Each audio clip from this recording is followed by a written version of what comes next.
All right, welcome everybody to this week's lecture. I am very, very happy to have a good friend and colleague in Courtenay Turner, who has been somebody who's really, really impressed me with her power of looking at context, at infusing an understanding into her analysis of things that people often treat as purely geopolitical or economic, but rather Courtenay is able to appreciate what few do, which is the cultural, epistemological battle that is actually shaping a lot of the things that we mistakenly think of as being, oh, this is a political topic, this is an economic topic. And it's like without appreciating that subtle, invisible but very real field of ideas, you have no ability to look at causality or to see where are the weak spots in the armor, where are the kinks in the armor of the oligarchy.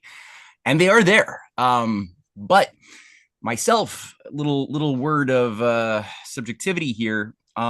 When I began to try to piece things together, like whatever, nearly 20 years ago, like many of us, there's a lot of discoveries, a lot of humbling aha moments that can be a little bit demoralizing when you're piecing together what is the bigger real picture that's been kept from me.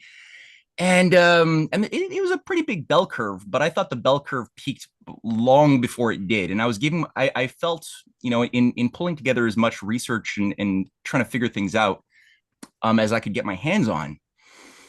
I was bringing in some Trojan horses, and for the first couple of years, I had a belief that I was way more advanced in my understanding of things than I really was.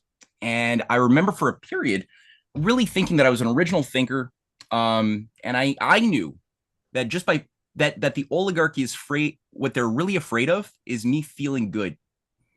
They were afraid of me feeling good. And I remember actually having an argument with a friend of mine who was a political activist, and she was trying to make a case. She was doing things to deal with the financier oligarchy, the enslavement of Africa, and I remember having this absurd argument in hindsight. That no, the problem for Africa is that we're all feeling too stressed, and it's this feeling of stress that you're feeling that's feeding the oligarchy and giving them more power to do all of this evil. But if you just feel love and feel goodness, you'll be able to shift things and actually defeat the oligarchy. And sure enough, yeah, feeling love is certainly a part of the equation. But if you stop there, it's not going to go far. And it took me a while to realize that now there's more to it than that. And I didn't realize that. And it was only when I started looking into things like, well, what is the new age? What is this thing I was embracing that was affecting like all of the field of conspiracy research that I happened to be located in at that time, that I began to realize that no, there was actually something a lot darker at the heart of this whole thing, that dealt with theosophy, that dealt with a lot of the agencies that were the driving force behind the rise of fascism in the 20th century. And it's by resolving some of these paradoxes, we're really able to start seeing, okay, well, what is a real, true, grounded spirituality, the type that really is associated with real leaps of freedom, of progress, that pisses off oligarchs and people who think like feudalists, because there is a type of thinking, of feeling that the oligarchy has been trying to obscure, which is very natural. It's a very natural way of being a human and being a mature, loving human in a harmony with natural law. It's a really good thing. And by getting the contrast, we can start tapping into something really good and start seeing, well, what works, what doesn't work. So Courtney, again, has a good sense of both of these things. So I was really happy that she agreed to deliver today's presentation. Of course, Courtney delivers, she hosts a weekly, or not even a weekly, she multiple times a daily podcast, which is a fantastic platform. I'm going to have the link in the chat box as well as in the description box under this video for people to subscribe to and follow. Courtney, I know you got a lot to go through, so I'll just leave. The stage is all yours right now. Well, thank you. Thank you so much for that. And yeah, I can really relate to that. I, of course, was much later than you in my journey. I think I really started in 2020. Of course, there were lots of seeds planted along the way. I always make the joke, which isn't funny to me anymore because I've told it so many times, but I say it's like I was looking for the train station and then I found the high-speed rail and I've been scrambling to try and catch up. That's what the past 4 years have been like for me. But as somebody who has been I was immersed very much in a sea of, kind of leftism for most of my life. I was never on the left, politically speaking.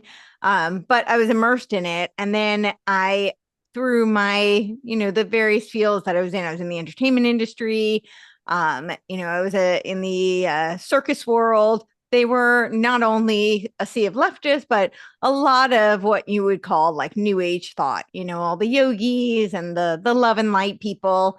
And, it never really spoke to me, to be quite honest, but I thought they were really nice, good people who were, just really enchanted with the idea of love and light. And, it seemed a little more than anything, I felt like kind of naive.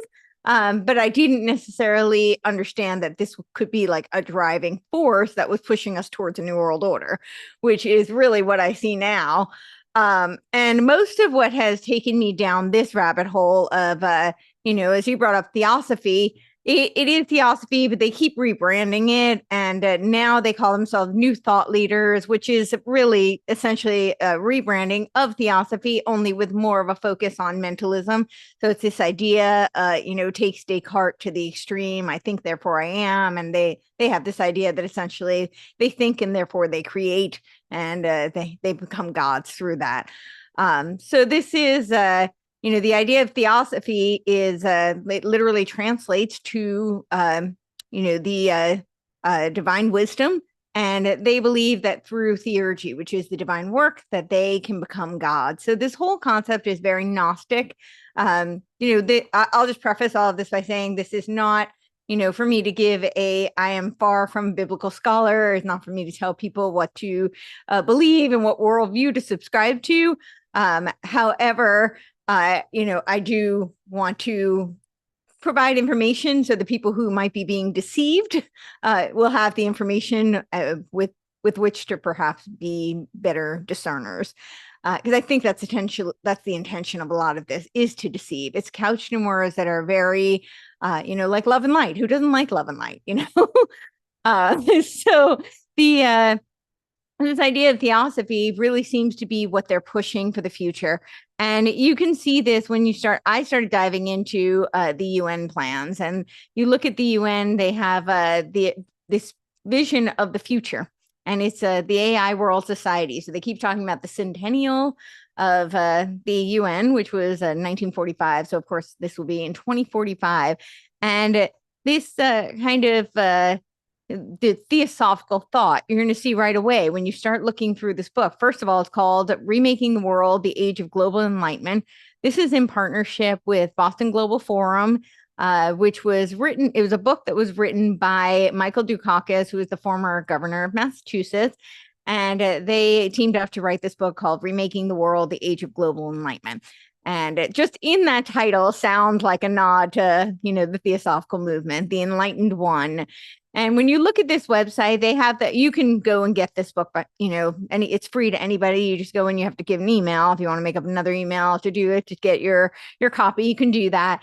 But on there, this is very interesting. They have this, I don't know if I can pull this up for you. You can see they have this like futuristic message. They say that we're here from the future. I think this was in 2020. And they say this is an unexpected message from the future. And I'll just quote one of it. Yeah, UN 75, an unexpected message from the future. And this was in 2020. And they say, to you who have successfully received and decoded this message, greetings. We are sending a message back in time from 2045 in the hope that its recipients will recognize the profound importance of the period from 2020 to our present. We are at the cusp of a middle of the 21st century. The past 25 years have been critical to our survival as a society and as a species, for it was in 2020 that it was fully recognized that our only hope was to focus intensely and resolutely on the development of new technologies to cope with the crisis of global warming and its side effects. They go on. You can look at this for yourself. This is it's a pretty long letter, vision from the future. And this is kind of typical of Theosophy. They believe that, they channel from these ascended masters. And before I get into, the thoughts of Theosophy and now New Thought, it's quite a lot to unpack, though I'm going to do my best and not to make this 20 hours. But it does seem like the future has kind of two schools of thought. In my personal opinion, this is just my observation. I do think it's dialectical. It's to, whether the people know that or not, or if it's just being utilized that way by, the powers that be, the people at the UN and the evolutionary leaders. We'll get to them in a bit. Of course, the UN partnered with the World Economic Forum in 2019. They're all working together. It's a whole consortium of lots of NGOs and various organizations. And of course, the spiritual underbelly of the UN is Lucis Trust. This was the brainchild of Alice Bailey back in 1922. And she is, of course, the disciple of Madame Blavatsky, who founded the Theosophical Society in 1875. But it looks like where they're going is two different schools. And one is that you may have heard of Ray Kurzweil, The Singularity is Near. He now has a new book. It's called The Singularity is Nearer, right? When we merge with AI. And this does seem to be very much, he predicts that will actually happen in 2045, which is right in line with this AI world society. And this is very much kind of in line with the transhumanists and the agenda that you see being put forth in the AI world society, where they talk about how we will merge with machines. They talk about how governments are going to be supplanted. Human governments will be supplanted by AI governments. We will have digital twins. They talk about how we'll have essentially they use China as the model, but they don't say that we're going to have a social credit system. They say we're going to have a social value reward system, which of course sounds so much nicer and sounds very meritocratic, but it is the same thing. It is this social credit system where you'll be on a UBI and people will get demerits if they, breathe too much and expel too much carbon dioxide, because that's of course bad for the planet. And they worship Gaia. This is planetary worship. So that's kind of the one school of thought. And then you have the other one that is kind of more in the Jungian vein, where they believe, Jung talked about the collective unconscious, and they believe we already have a global brain. And so they believe that we don't need AI to do this. We don't have to merge with machine. I will also mention that there's a whole school of people who believe that they believe in like post-humanism. So it's not just like merging machines. They take it to a new level where we supersede that, and we've actually we're in a post-human world. I'm not sure who they think is going to program the AI at that point. They don't quite get to that. But they do somehow think we're going to function in a post-human world. And so there's various schools of thought, and that's important to know that they don't all believe exactly the same thing. But so the people who are in this more Jungian kind of idea, they all use the idea of evolution. Of course, these new thought leaders will tell you that they actually don't like the idea of evolution, that they're anti-Darwinian. But really, I would call them neo-Darwinian, because they just cherry pick. This is the same thing with the Theosophers. They cherry pick the things that they like from the various philosophies and religions and schools of thought, and then they kind of discard the rest. But what they say is that they don't like Darwinism, because Darwinism, they don't like the natural selection, because natural selection breeds competition, which breeds individuality, and that we need to move into an age of cooperation. And so I'll get to that in a bit as well. But just to give you kind of the overview, and then we'll dive into the various thinkers and how we got here. But those people are much more of the mindset. There are people like, who believe in cosmoerotic humanism, people like Mark Gaffney and Kenneth Wilber and Zach Stein, who all three of them wrote this book back in 2010 called Cosmoerotic Humanism. And they three of them together are called David Temple for some reason. I don't know why they merge into David Temple, but they do. And they say that they're not transhumanists, that they believe in evolving, and that we will become, this. They say we're going to go from Homo sapiens to Homo universalis. And that's actually a term that came from H.G. Wells. So these things are not new, which I'm going to get to in a bit. They're not new at all, these concepts, but they do tweak them, refine them. And it does seem like they do to serve this agenda of getting us all into a collective one world religion that will serve a one world governing body, which it looks like will be a cyber Satan, according to the AI World Society. So I say that personally, I do think that this is dialectical, because I think they're aware that there are people who are anti-transhumanism, that don't like the idea of us, going from human 1.0 to human 2.0, or going to a post-humanism, transhumanism, or going to Homo Universalis. So they're creating something that will appeal to that group of people, but ultimately it still gets us into this collective, what they call the global brain. So as I said, none of these ideas are new at all. So if you've seen the American dollar bill, on it, it says Anut Septus. I can't never pronounce it properly, but Novos Ordo Seclorum. Right. And what does that mean? It essentially means that he favors our undertaking in order for the new ages. And this was actually based on like a poem from Virgil's Epilogues that was back in like 45. I'm going to get the exact year. I think it was 38 to 55 BC. It was a very, very long time ago. My whole point is that none of this is new at all. And if you've seen it, it's got the pyramid, the all-seeing eye, the triangle.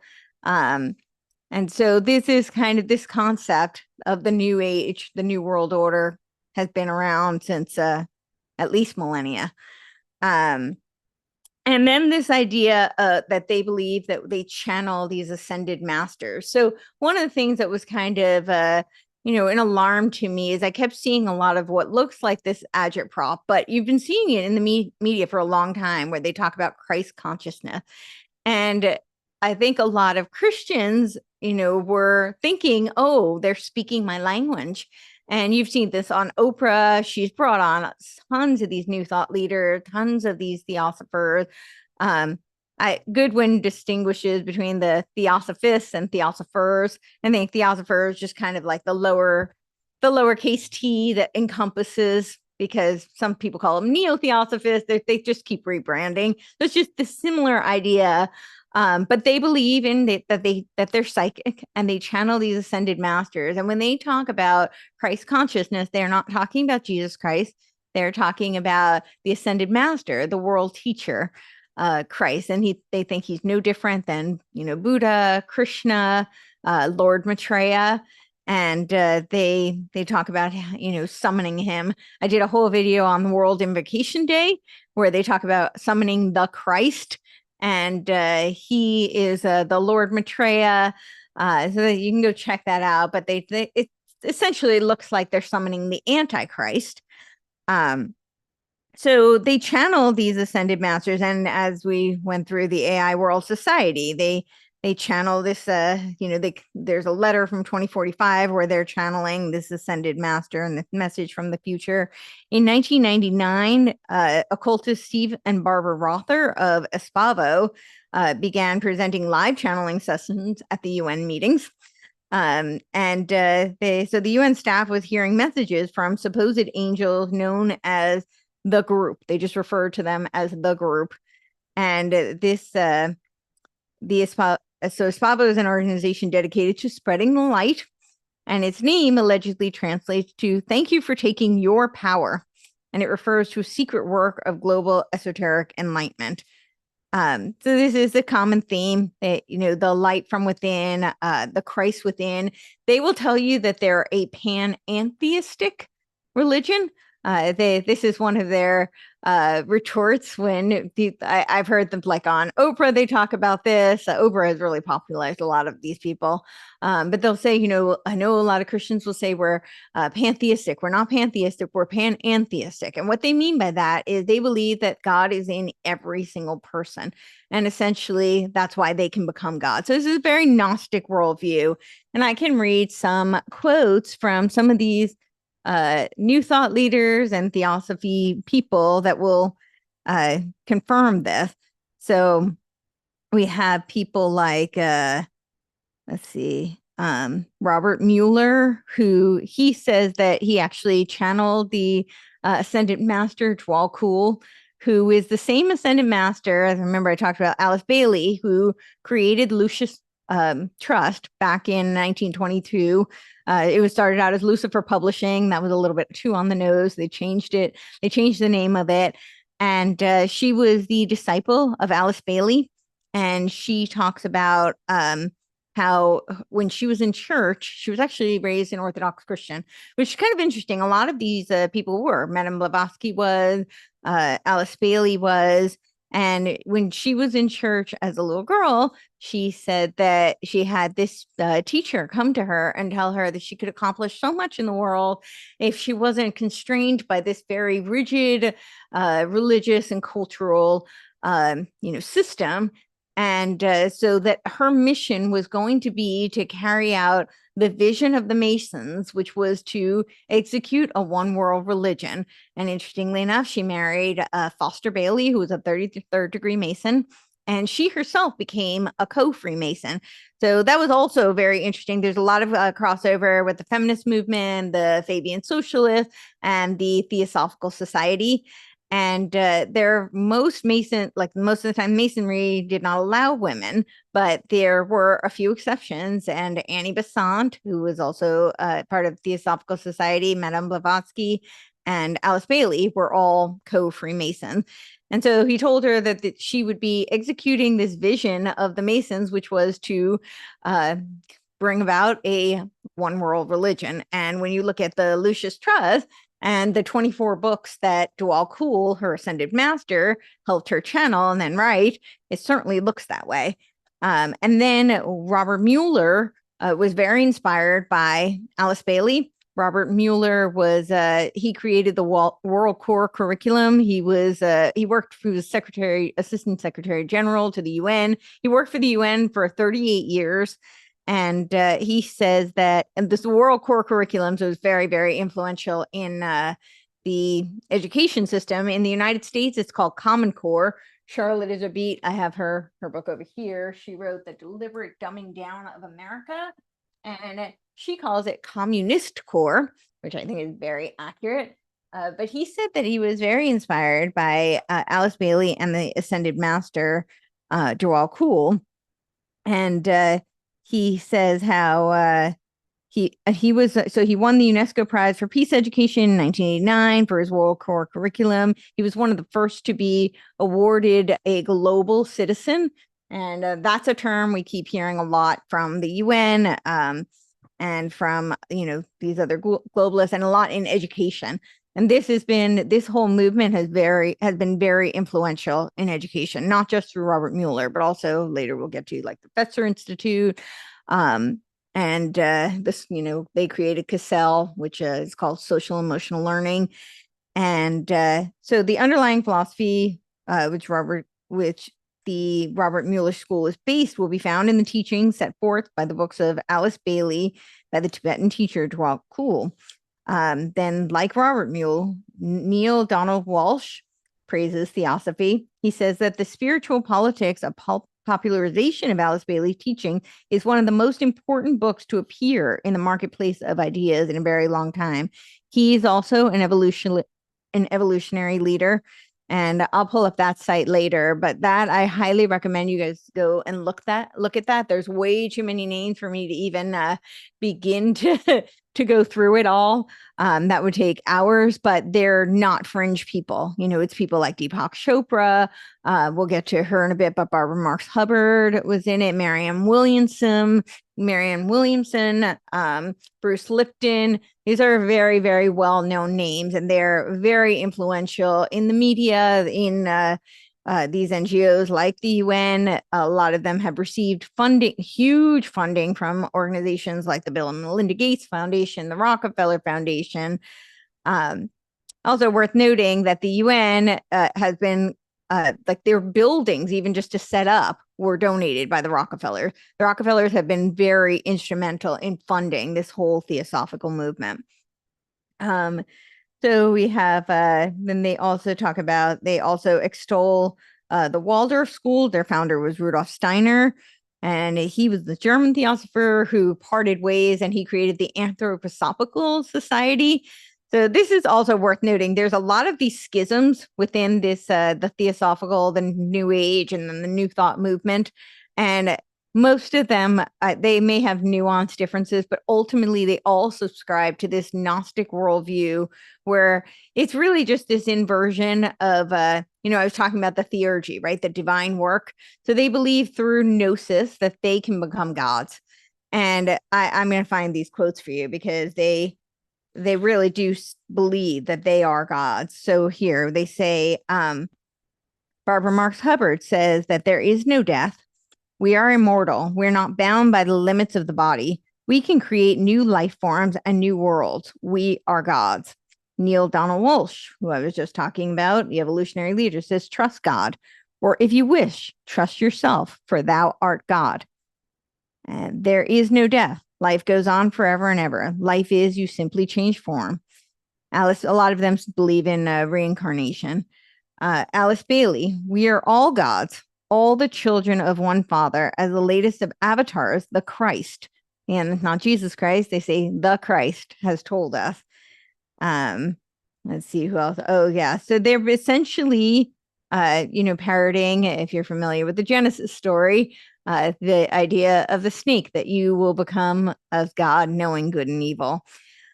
Barbara Marx Hubbard says that multitudes of self-saviors is what we are. For those who have eyes to see, how will mankind perform this feat? David Spangler says, we manifest our heritage as gods in the making by becoming a spiritual materialist or material spiritualist. Now comes the time to become servants of evolution and to release the light, the love, the wisdom that will bring our renunciation of the spiritual estate to its fruition in the occult redemption of the world. Barbara Marx Hubbard says the serpent symbolizes an irresistible energy that is leading us towards the life ever evolving. First, the serpent tempted Eve to eat the tree of knowledge of good and evil. It attracted her beyond animal-human world, which knew no separation from the creator. Then self-awareness came. Evil, the devil, is evolution's selection process that constantly weeds out the weaker from the stronger. She says that the Christ told her to love Satan. So I could go on and on. I really just wanted to make the point that, it's from Madame Blavatsky also talks about how, Satan is the God, the one and only God. And of course, Lucifer, the light bearer, he's the one who freed them all with the gnosis. Those are their own words. So, okay, we'll go back to this notion of the channeling the ascended masters. And I was talking about Steve and Barbara Rother, who were of the CEO of Espavo. And let's see if I can find there. They had a message again. It was in 2000, and they stated that the following channel was presented to Esoteric Society in the United Nations in Vienna, Austria. The audience were delegates, department heads, office managers, secretaries, engineers, and scientists from the Atomic Energy Agency. Directly following this presentation, we presented what we believe is the first class on channeling ever presented at a United Nations facility. So you can find it. I have that there for you. You can read that. I won't go through all of it, but really just my whole point was to show that this is now teachings at the United Nations on channeling. And they had so they have Arcane School, the World Servers, and World Goodwill, which are all brainchilds of Alice Bailey. And they have courses. They have all these conferences, and they teach you meditations in being able to channel, in psychic types of meditation, essentially remote viewing type things. And we've seen kind of in our, very much in the culture, this idea of remote viewing, which was kind of, I think, popularized and created intrigue through a lot of like the CIA project Stargate. So that was back in 1977. It was both the Stanford Research Institute and the Defense Intelligence Agency. And this was a project to, test out remote viewing capabilities and psychic and paranormal activity. They decided they ended it, terminated, concluding that there was never any useful intelligence. It was operation. But now we have Stargate AI.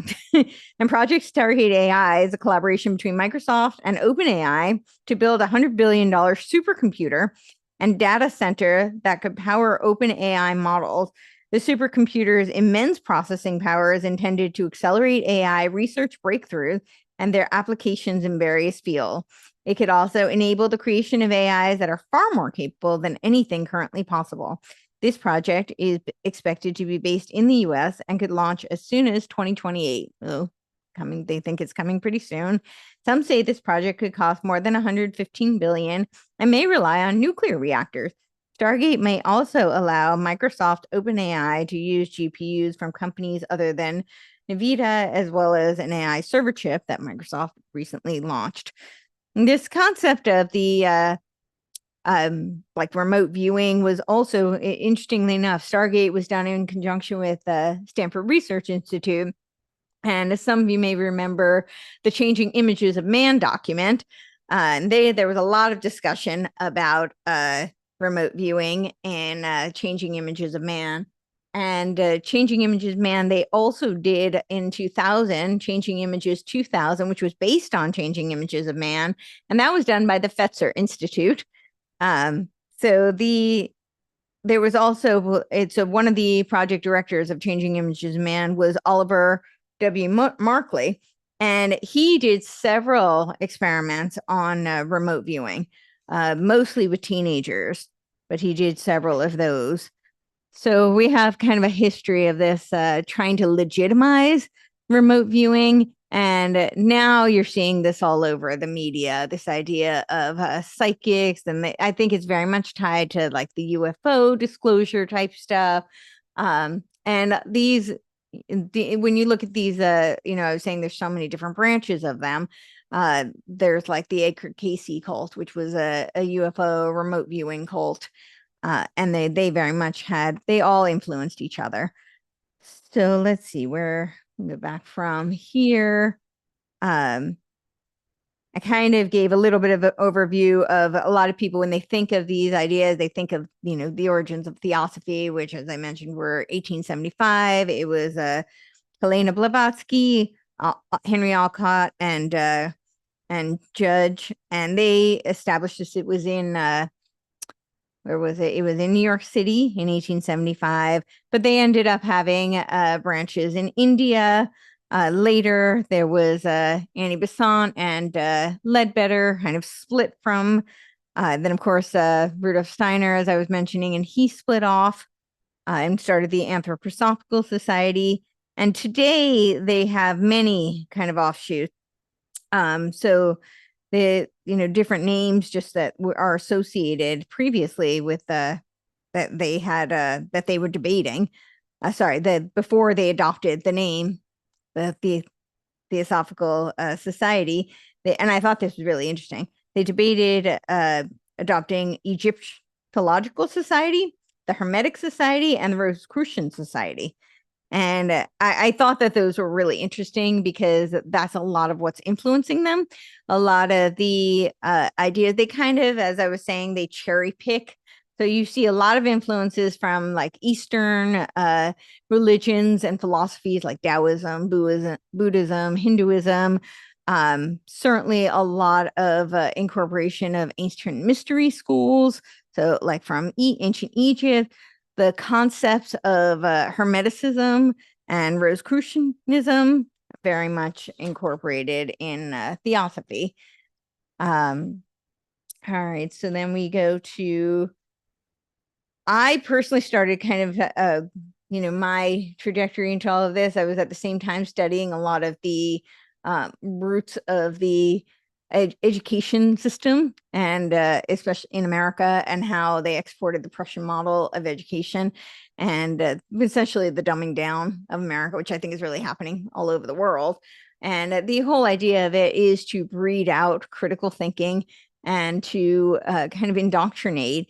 And in doing that, I saw a lot of overlap between these theosophical roots. And as I mentioned, Robert Mueller, who had his 40-year career at the UN, he served as an assistant secretary general. He had this book of 2,000 ideas, and I think he actually never finished it. It ended up being something like 7,000. 7,000 ideas. But he was really influenced by Dag Hammarskjöld, the Buddhist teachings of U Thant. And he talks about how he says that he actually learned very little in all of his education. He learned more than anything he learned at the UN. He said, here in the middle of my life, I was the master, one who inspired me, someone I could imitate like a father. This changed my life. Perhaps what we need most at this time are masters who give the good example. And like you think, they ought to include people in the highest office with a wide responsibility. I would like the whole world to benefit from my experience, and I hope in the future, as derived from my contact with U Thant. U Thant believed that peace on earth could be achieved only through proper education of the younger generation, and that spirituality derived in the highest places, such as education. May your current concern for proper global education allow for spirituality, love, and compassion to be given generous room in all the world's education systems. He wrote an essay that was circulated by UNESCO, and that earned him the title of the father of global education. And then he talks about how we should exchange, we should replace the world politics. So he's already envisioning kind of like this world politics, and he calls it planetics. And I think what you'll see is that in the older iteration of these Theosophists and New Agers, they very much subscribe to planetics. And this is, of course, incorporates Gaia religion, where they worship Mother Earth. So they have this idea that God is the earth, Mother Earth, and that we can co-create with Mother Earth. And you're going to really see this when I get to the Wheel of Co-Creation with Barbara Marx Hubbard. But now a lot of these, the new thought leaders are talking, because we're going from, remember, Homo sapiens to Homo universalis. And so now they talk about it's really universe religion. So we've gone now from planetics to universalis. And I that's really worth taking note of. I was in Geneva. I was part of it was kind of like a think tank to come up with parallel systems so that we can exit the WHO. And I took a trip to CERN. And that was really quite an experience, because it was very evident that this was like, to me at least, looked like a demonic temple. And it's really interesting. If I hadn't just read the Cosmoerotic Humanism book, I don't know that I would have seen it quite this way. But in Cosmoerotic Humanism, the whole narrative is that they keep saying how we need a new story of the universe. And this is really what you saw with CERN too. They keep saying we need a new story. And this is a theme with all of these people. We need a new story, right? What is if any of you are familiar with ARC, Jordan Peterson's Alliance for Responsible Citizens, what do they say? We say we need a new story. We need a better story. I did a whole video kind of on how I called it, is Jordan Peterson's ARC the dialectical right arm to build WEF dreams? A little play on words there, but yeah, there it is. And you see the Hegelian dialectic. So that's an interesting dive when you look into the funding behind it. They claim that it's an opposition to the World Economic Forum, but the funding just happens to be the same people. So that is very interesting of itself. But that's one of their themes. They keep talking about how we need a better story. And then what do we have from Klaus Schwab? We need to have a great narrative. This would sound kind of like Leotard, the postmodernist meta-narratives. So this is a very common theme, but people like Zach Stein and Mark Gaffney, who are, who co-wrote the Cosmoerotic Humanists, and they're disciples of Barbara Marx Hubbard, they talk about how we have to rewrite the story of the universe. And of course, they say that it was, 14 billion years ago, and that when you go to CERN, so they say we need to rewrite this idea, and so that we can have this relationship with the universe. And we'll get to him a bit. Mark Gaffney is quite the character. He talks about cosmoerotic humanism, and he's trying to revive Eros mystery schools. And he says that Eros is not sex; it is just enlivening to the universe. But we'll get to him in a bit. He's definitely a character. But I thought it was really interesting when I went to CERN, because they talk about how we have to rewrite the story of the universe, and that, we thought we had this big bang 14 billion years ago, but actually they think it's 4 big bangs, and that we need to rewrite this story so that we can understand the universe and understand our place in it. And what just really struck me was that it's very much couched in this language of science. And this is also a very common theme, where things look very scientific, but really they seem kind of scientistic. It's this worship of science. And I wouldn't say that there's no, scientific merit in it all, because if it were, you would just blow it off altogether. But there's like a kernel. It's very, very little. The rest of it was all narrative. And it really was just, it seemed like this place of worship. But anyway, I don't know that I would have gotten any of that if I hadn't just read this Cosmoerotic Humanist book, which is, yeah. So this idea of planetary, planetics, I really think comes largely from Abraham Maslow. Abraham Maslow wrote this book it was called Politics 3. It was published, it was his unfinished works. He actually never finished publishing it.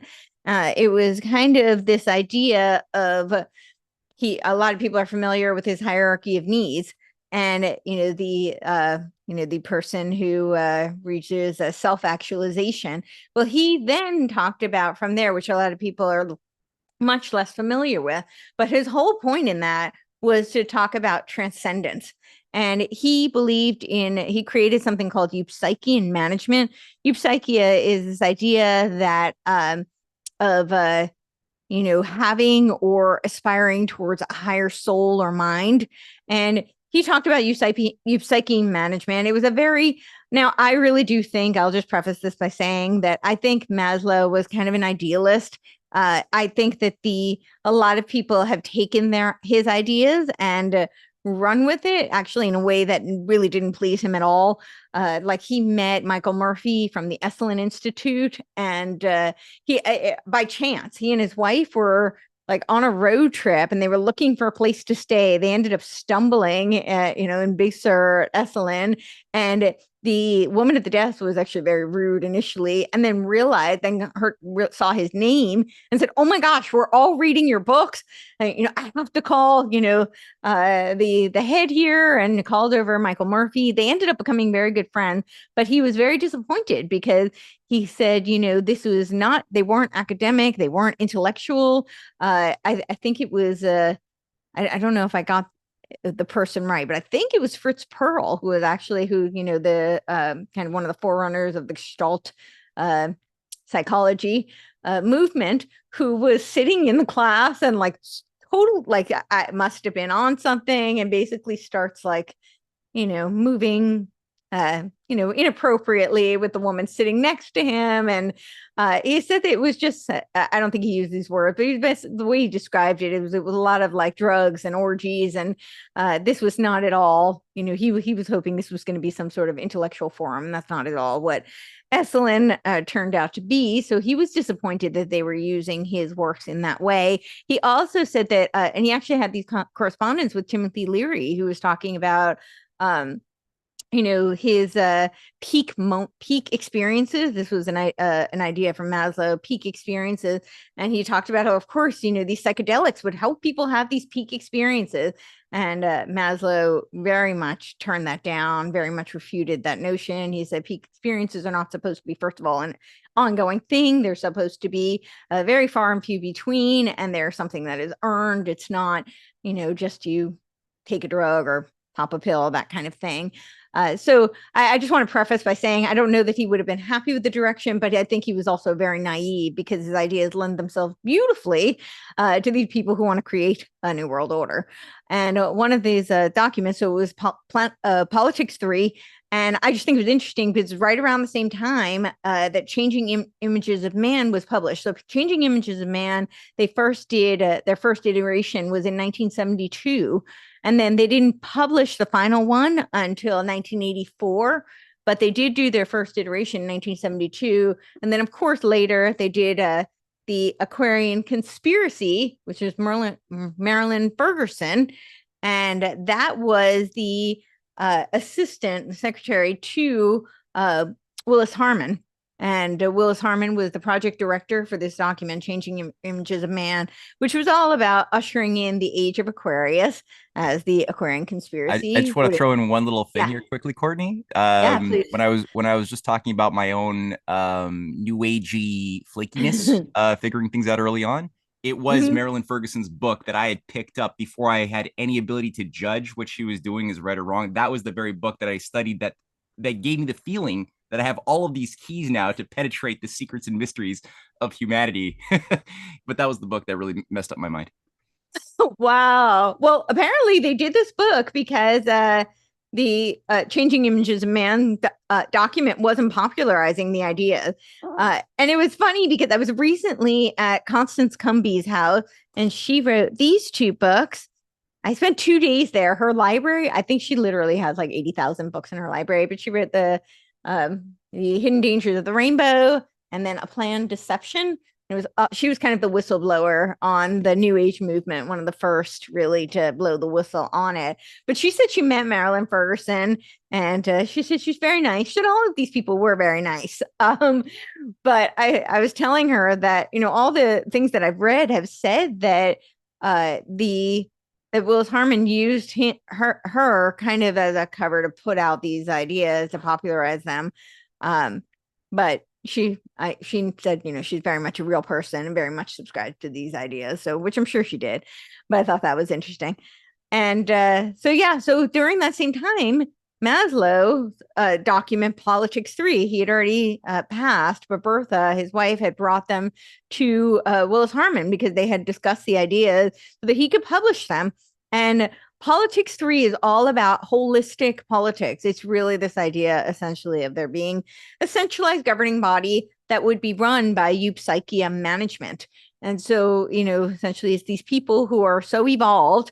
This is a common theme with all of these theosophers and New Age people, is this idea of conscious evolution, which is actually a foundation funded by by the Rockefeller Foundation that Barbara Marx Hubbard did helm. And Barbara Marx Hubbard talked about how she was, she met Maslow and she had this great fortune of meeting him, and he taught her about eupsychian networking, and she just fell in love with this concept, and she found it so elating, and it filled her with so much ecstasy that it was better than sex. And so this idea of holistic politics, and I think that was really the foundation for this notion of kind of planetics, this planetary, holistic planetary politics. But I think they're now looking at it from they're talking about universal politics, and this is where we go into this idea of intergalactic kind of beings and the battles intergalactically that they're really kind of setting the stage for. And just my speculation, but I think that that's a card that they want to pull, because even Reagan said, if any of you are familiar with that famous speech, he talked about how there would be an extraterrestrial threat, and it would be the best way to unify the planet. And wouldn't it be? I mean, we know they constantly do this through fear. And, what better way to unite the entire world into thinking we need a centralized governing body to protect us than some extraterrestrial threat. So he also talked about transpersonal psychology, and this field formally began in the 1960s and by Abraham Maslow and Stanislav Grof. But it goes back to people like Carl Jung, who we brought up, who had this notion of the collective unconscious, who's also very much a mystic, and William James. And William James, interestingly enough, was the one of the first PhDs in America. He's known as the father of psychology, but actually, he's the one who gave him the PhD is really the grandfather of psychology, Wilhelm Wundt. And he was very much responsible for the exportation of the Prussian model of education to the United States. And he gave, I think it was something like 600 PhDs, but he was the first to administer the PhD program. He was trained through Leipzig University. He was very much a Hegelian. So the important, and I would put Hegel in the Hermetic, Gnostic, Theosophical camp. He was very heavily influenced by somebody who really impressed Madame Blavatsky, which was Jacob Boehme. The term Bohemian, that's where that comes from. And Madame Blavatsky was so impressed with Jacob Boehme. She said that he was just one of the greatest mystics of all times. He was a shoemaker who started channeling. And Hegel was also very much enchanted with him. And Hegel believed, I think the important thing to know about Hegel is Hegel was quite prolific and very instrumental, I think, for the oligarchs. But he believed that the state equal God. So some of you may have seen the picture of the Hegelian dialectic as a spiral. And I don't know if I might have an image of that I can pull up. But the Hegelian dialectic, so this is going to be a picture of Bruce Lipton's, which very much looks like Hegel's spiral. But he believed that you could not have actually any freedom without complete subservience to the state. He was a statist. He believed the state equal God. And he talks about this, spiral of the dialectic. So you have these dialectical poles, and then through the through line is the advancement of history, the historicity of man. He believed in figures like the world, historical figures. He very much worshipped and was enchanted by people like Napoleon, who he felt, advanced the historicity of man, and they shaped world history. And the omega point at the top for Hegel was the state equals God. He believed they were synonymous. And so I just think that's important for people to bear in mind, because, of course, people who believe that we are gods, that humans can be gods, then it's a logical next step. That's a logical evolution, if you will, to use their term, that, of course, the state equals God because people are running the state. And therefore, the state is the supreme, as opposed to there being a higher being, a creator who we are subservient to. Mm. Yeah, no, I'm gonna withhold. I'm gonna withhold for the Q&A. I don't want to destroy your flow, but very, okay, you can. I just wanted to add, because Cynthia was just telling me something very interesting about how in her research on Napoleon, and it's great that you just emphasized Hegel's love for Napoleon, but he was actually in the midst of reviving the solar cult of King Louis XIV, the Sun King, and there was a real big effort to create a new religion, like a French version of the Anglican Church, with the God-man king, as the emperor man thing around Napoleon as the new cult figure, and a new church structure around that, just like they had already done in England, based on this revival of the old Roman idea of, the God king is the emperor, the prima inter pares, all that stuff. So yeah, I just wanted to throw that out there. Yeah, well, that seems very much in line with all of it. And Blavatsky said that the religion of the future is going to be a revival of the worship of the sun and the dragon. So yeah, that seems to track. So then we have we've kind of covered the official Theosophical Society and the religion of Theosophy, although they claim it's not a religion because they say they accept all religions, although Blavatsky herself says the only religion they are diametrically opposed to is Christianity.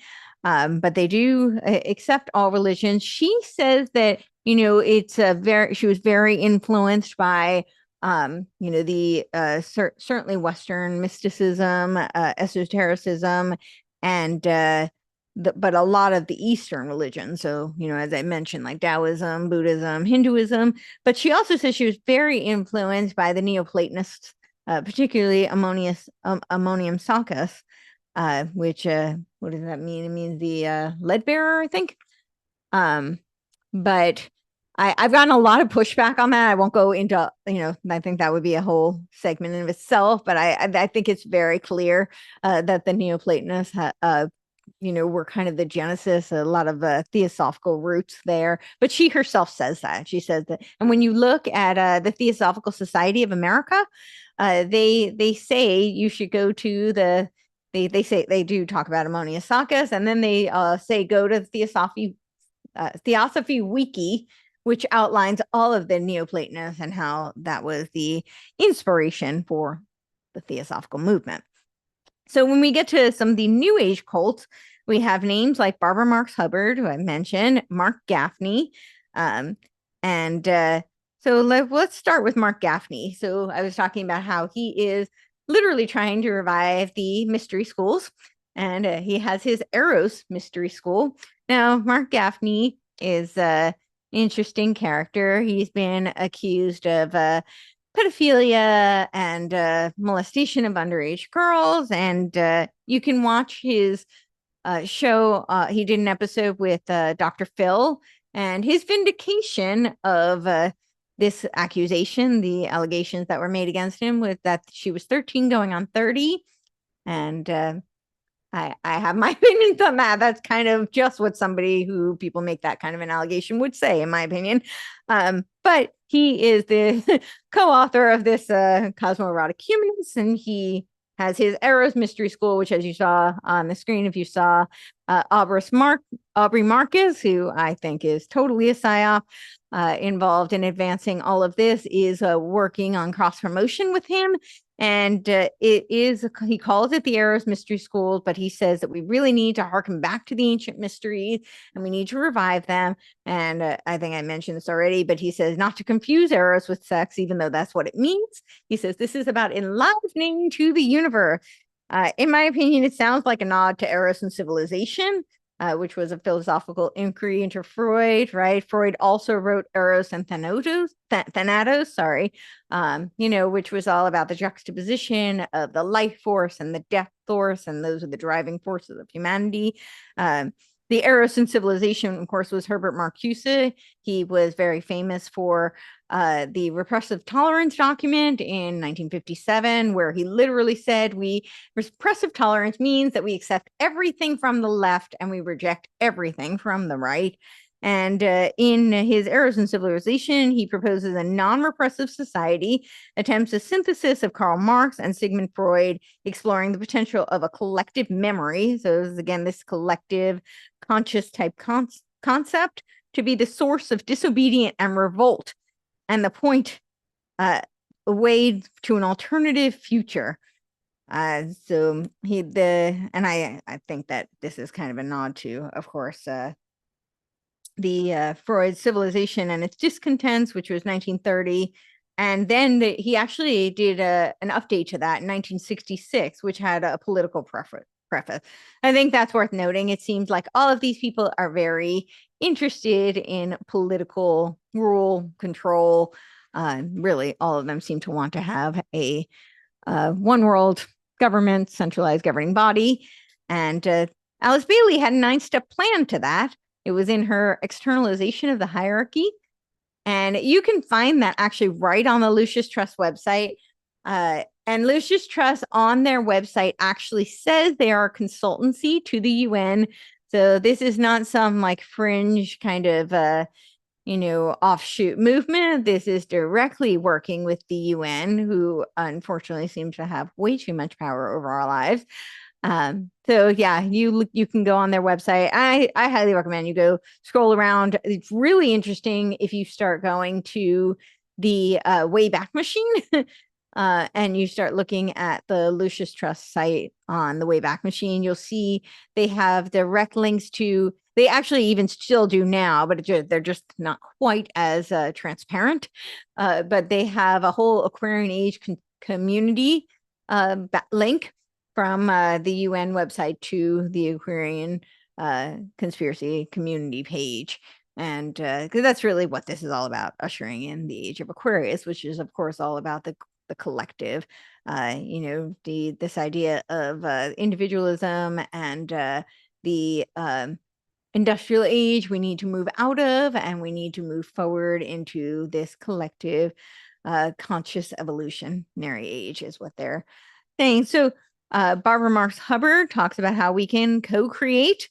And when I was at Constance Cumby's house, I actually saw the physical copy of this book because it was kind of hard to find. But this is where she advocates for transhumanism. And there's an interesting discussion. So my friend John Kleisick had done 2 really great articles. I think he's about to put out the 3rd, and now he's working on the 4th part of the series. And the first one was about Barbara Marx Hubbard, the grandmother of transhumanism.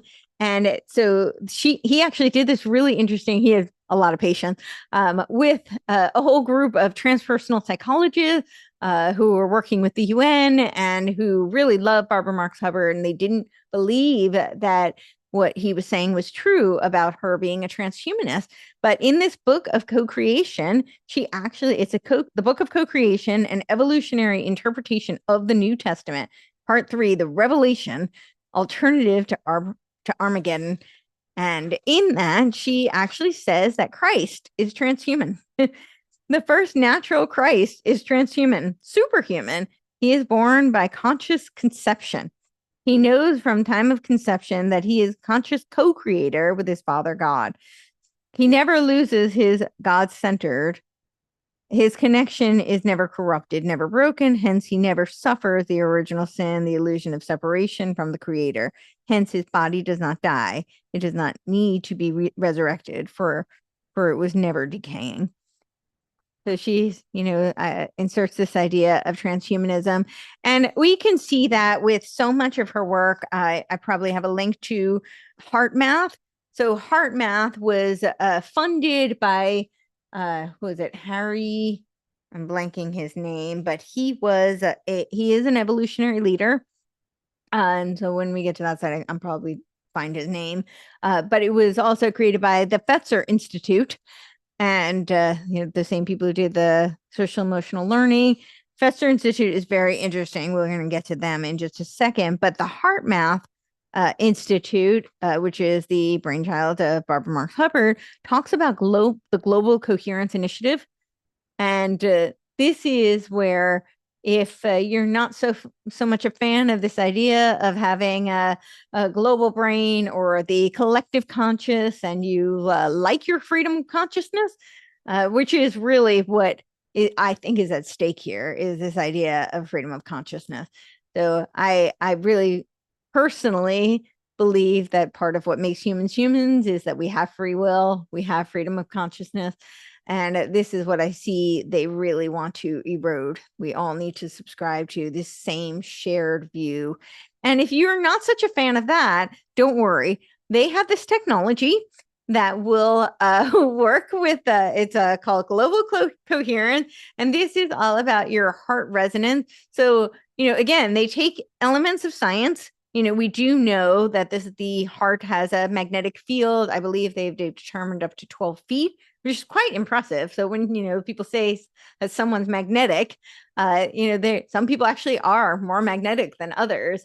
And you really do have a resonance, but they want to use that in order to create a global coherence where we will all kind of resonate in sync globally.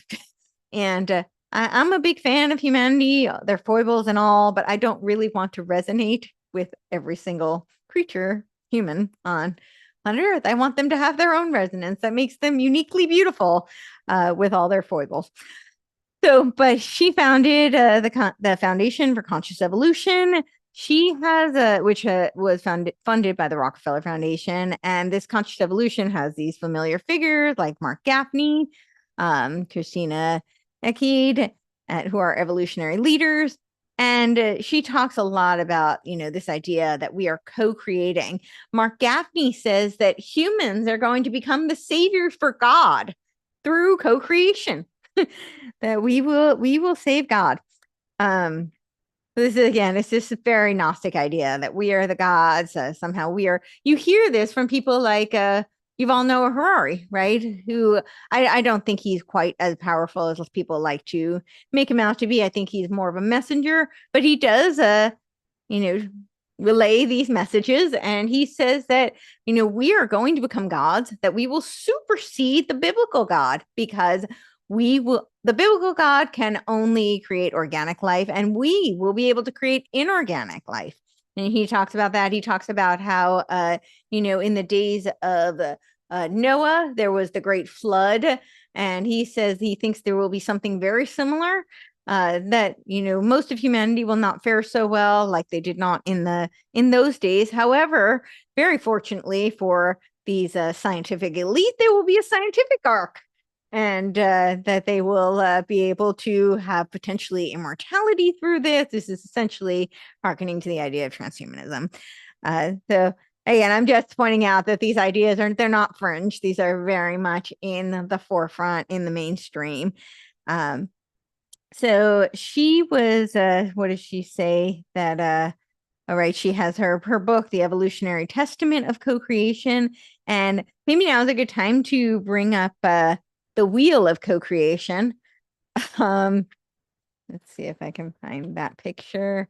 The wheel of co-creation is where, and again, in this wheel of co-creation, we very much see what kind of looks like the Hegelian dialectical spiral. Yeah, I have it here. Okay, so she says we start out with, again, this big bang, and then we go to the universe. She doesn't really say what came before that, but then we get to Earth, then we have life, then we have animal life. Now, this is this idea of evolution, even though they say they're not evolutionists, they're not Darwinian, is specifically what they say. Human life, and again, I think they're just neo-Darwinian. Then, of course, we have in the middle, she talks about how our crisis is a birth.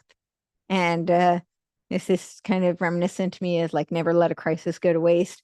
So they talk about how we have this great opportunity with all these crises, because this is the opportunity for birth and for co-creation, is essentially what she's saying. So we're now going to co-create with God.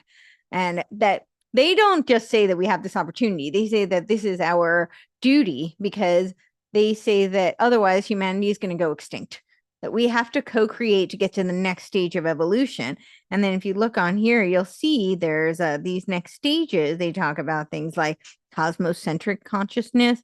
They talk about and then going to the infinite potential. But in here, you all see the universe story, a love story, right? This is what I was talking about with CERN and with the cosmoerotic humanist. And in this wheel of co-creation, there's a lot of talk about the self. So for people who say that we need to all share, a consciousness, and that it's all about the greater good, that they do seem to be very self-involved, which would make sense for people who think they're gods. So you have this spiral, and through in the middle, they talk about allurement, and this is the homo amor. This is what Gaffney talks about, how we're enlivening to the universe, and this is this radical love affair that we have with the universe. So that's her wheel of co-creation, and using the crisis as a birth. She did this very interesting video with the Singularity University. And again, that's Ray Kurzweil. He talks about the singularity, although it's nearer for him now. We're much closer. And she talked about, and this I just thought was very interesting, because it's very much targeting kind of like entrepreneurs. And this is, you would think entrepreneurs might be more individually minded, might have some value in the individual creativity and individuation. And but they were saying how you can radically concentrate power. And they were saying that creation radically concentrates power. And so it was very important to target these entrepreneurs at the Singularity University. And she talks about how this is the opportunity. And I think it was, they want to get these people who, this was another kind of way to lure them in. Just like I think the whole Oprah movement with her, she has like a book of miracles, and all of them talk about Christ consciousness. I think that was a way to lure in people who are Christians and to deceive them. And you're seeing that throughout, I think, a lot of the media. You've got a lot of these figures who are using the term Christ consciousness. And I don't think they all know that that's not what is meant in the New Age. It's not meant Jesus Christ. It's not a Christian term. But I think this was when she was doing the Singularity University, it was really to target these entrepreneurs who probably would not typically be on board, but she's hoping to lure them in because they're going to build this technology that we need to create global coherence and an AI world society. So, okay, what else do we have? We've got the Fetzer Institute I did want to talk about. And the Fetzer Institute there is a book that is it's about John Fetzer. It's a kind of a biography of him, and it's about Fetzer and the New Age.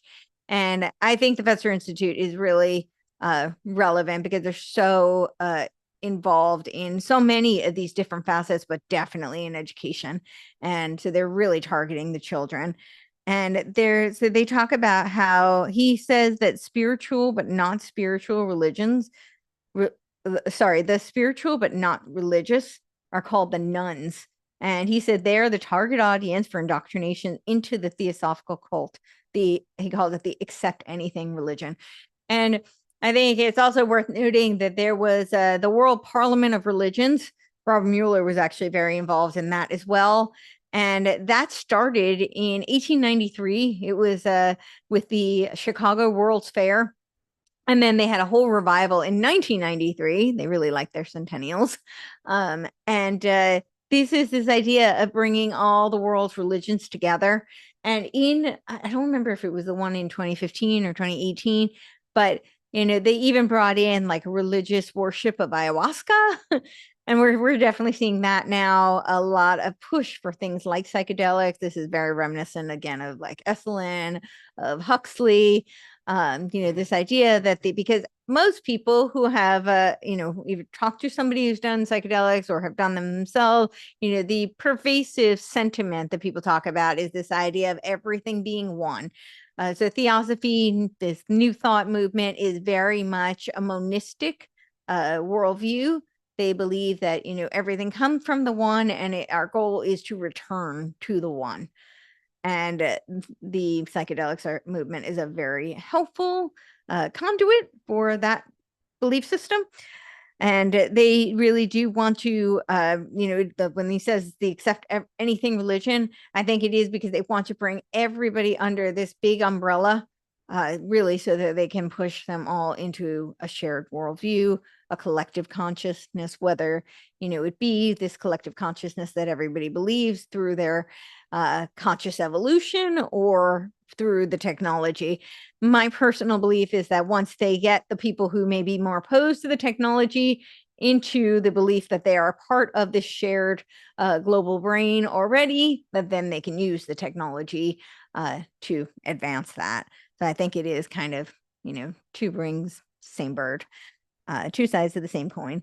And so there's a document. It's very interesting. This is from the Memorial Trust Histories, where they talk about the like inception of the Fetzer Institute, and they talk about like the original logo. I don't know if I printed that one out, but essentially it was to look like the Archangel Michael. And in that document, they actually say that the dawning of the Archangel Michael is to usher in the age of Aquarius. And he, I think, believed that he was like, I don't know if he believed that here it is. He says, okay, on September 22, 1999, in a meeting of the beneficiaries of the John Fetzer Memorial Trust, namely the Fetzer Institute, the John E. Fetzer Inner Light Ministries Trust Fund, namely ILM, a purpose sentiment was adopted. John Fetzer believed that during the first years of the third millennium, there would be a series of critical world events that would usher in the age of the Archangel Michael.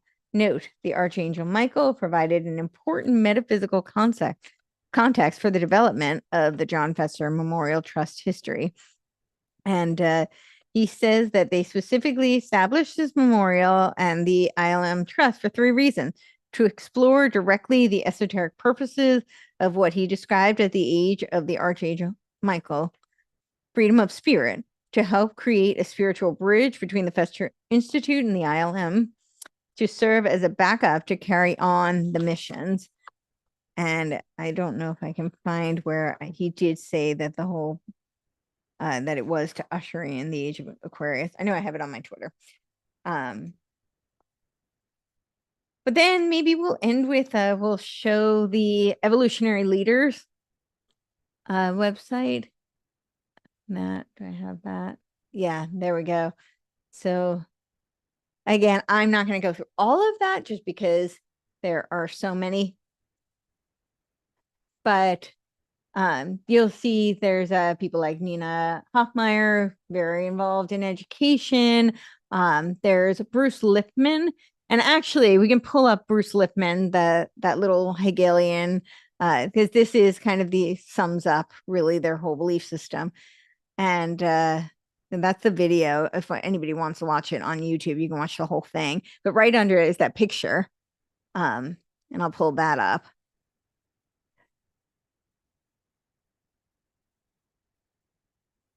Okay, so in this picture, he talks about how we start out as amoeba, and he says that the reason the amoeba has intelligence is because of its membrane. He's an evolutionary biologist and an evolutionary leader.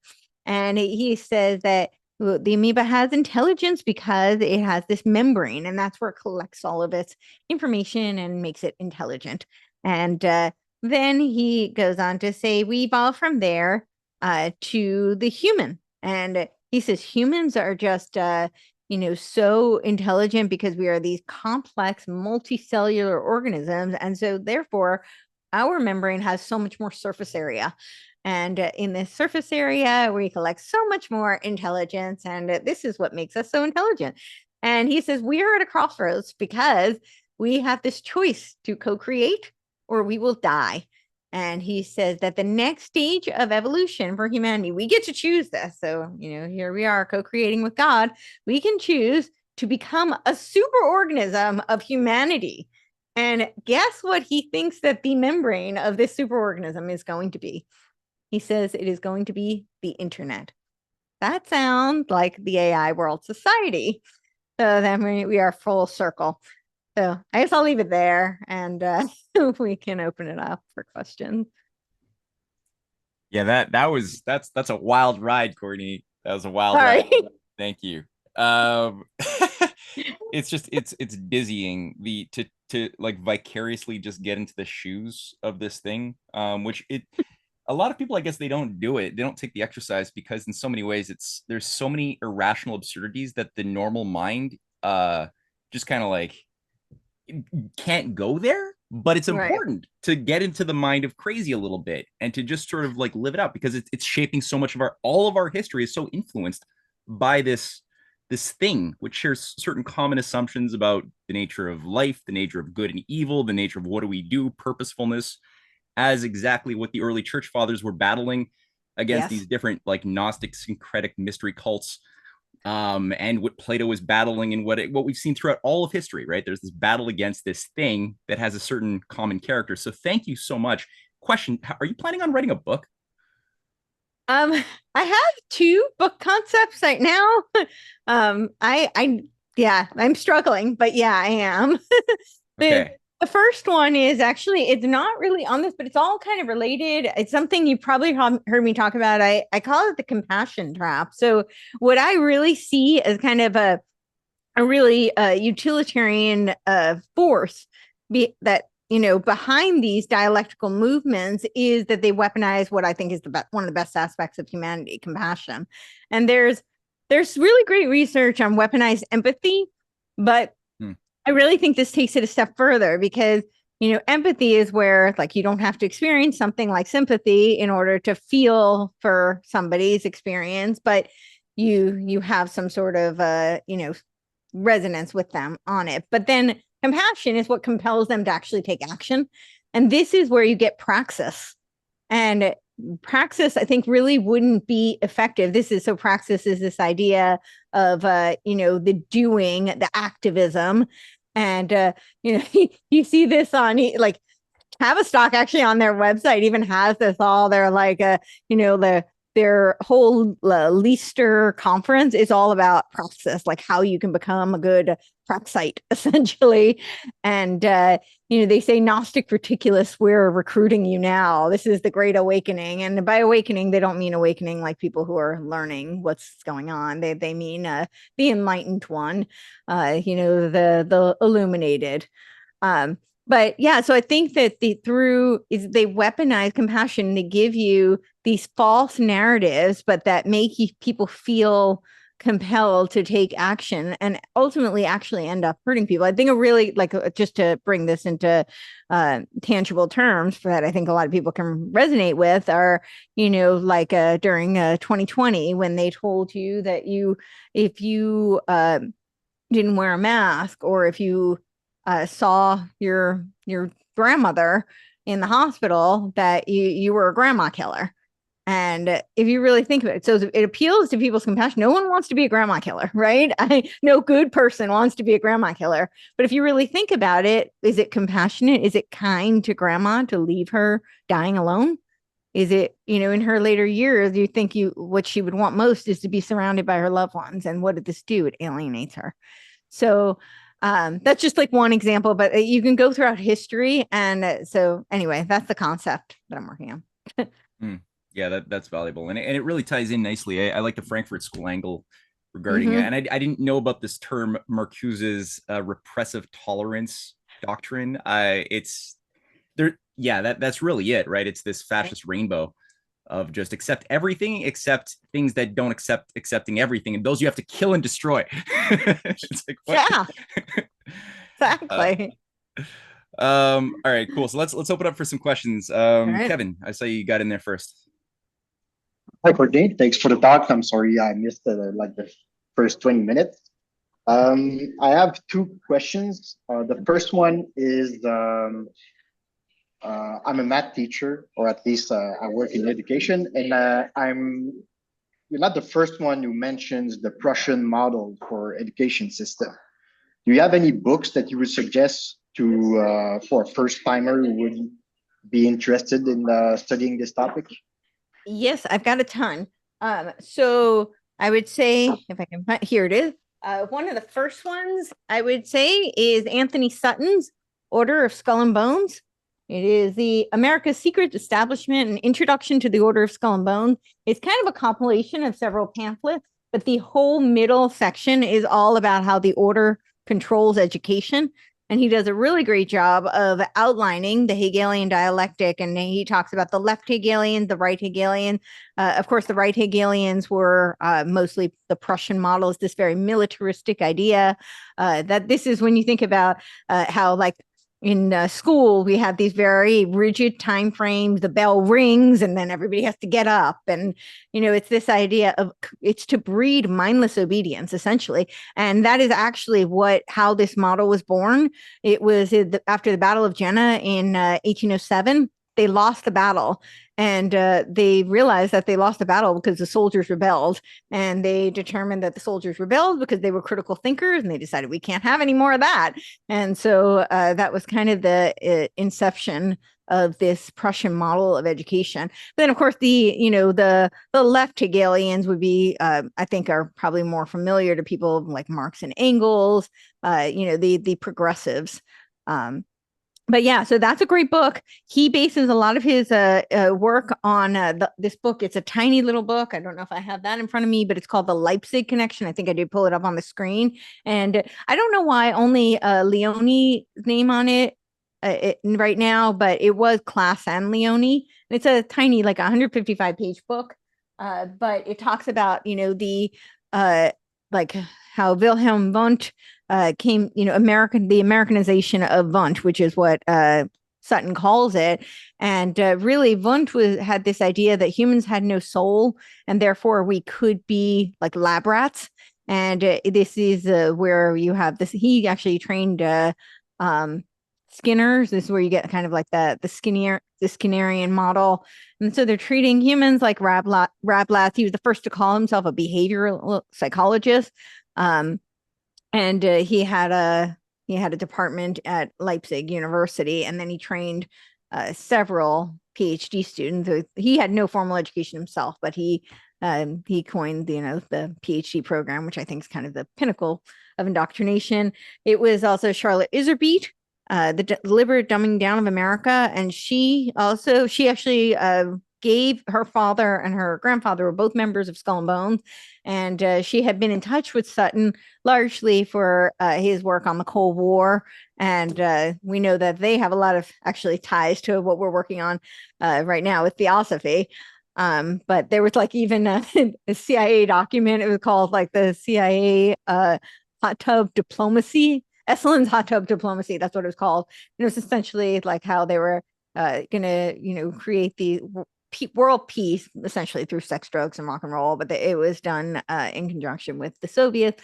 But yeah, so Charlotte Iserbyt had actually given the little black books of membership to Anthony Sutton, because she had those from her father and her grandfather being members of Skull and Bones. And so that's where he got a lot of that information.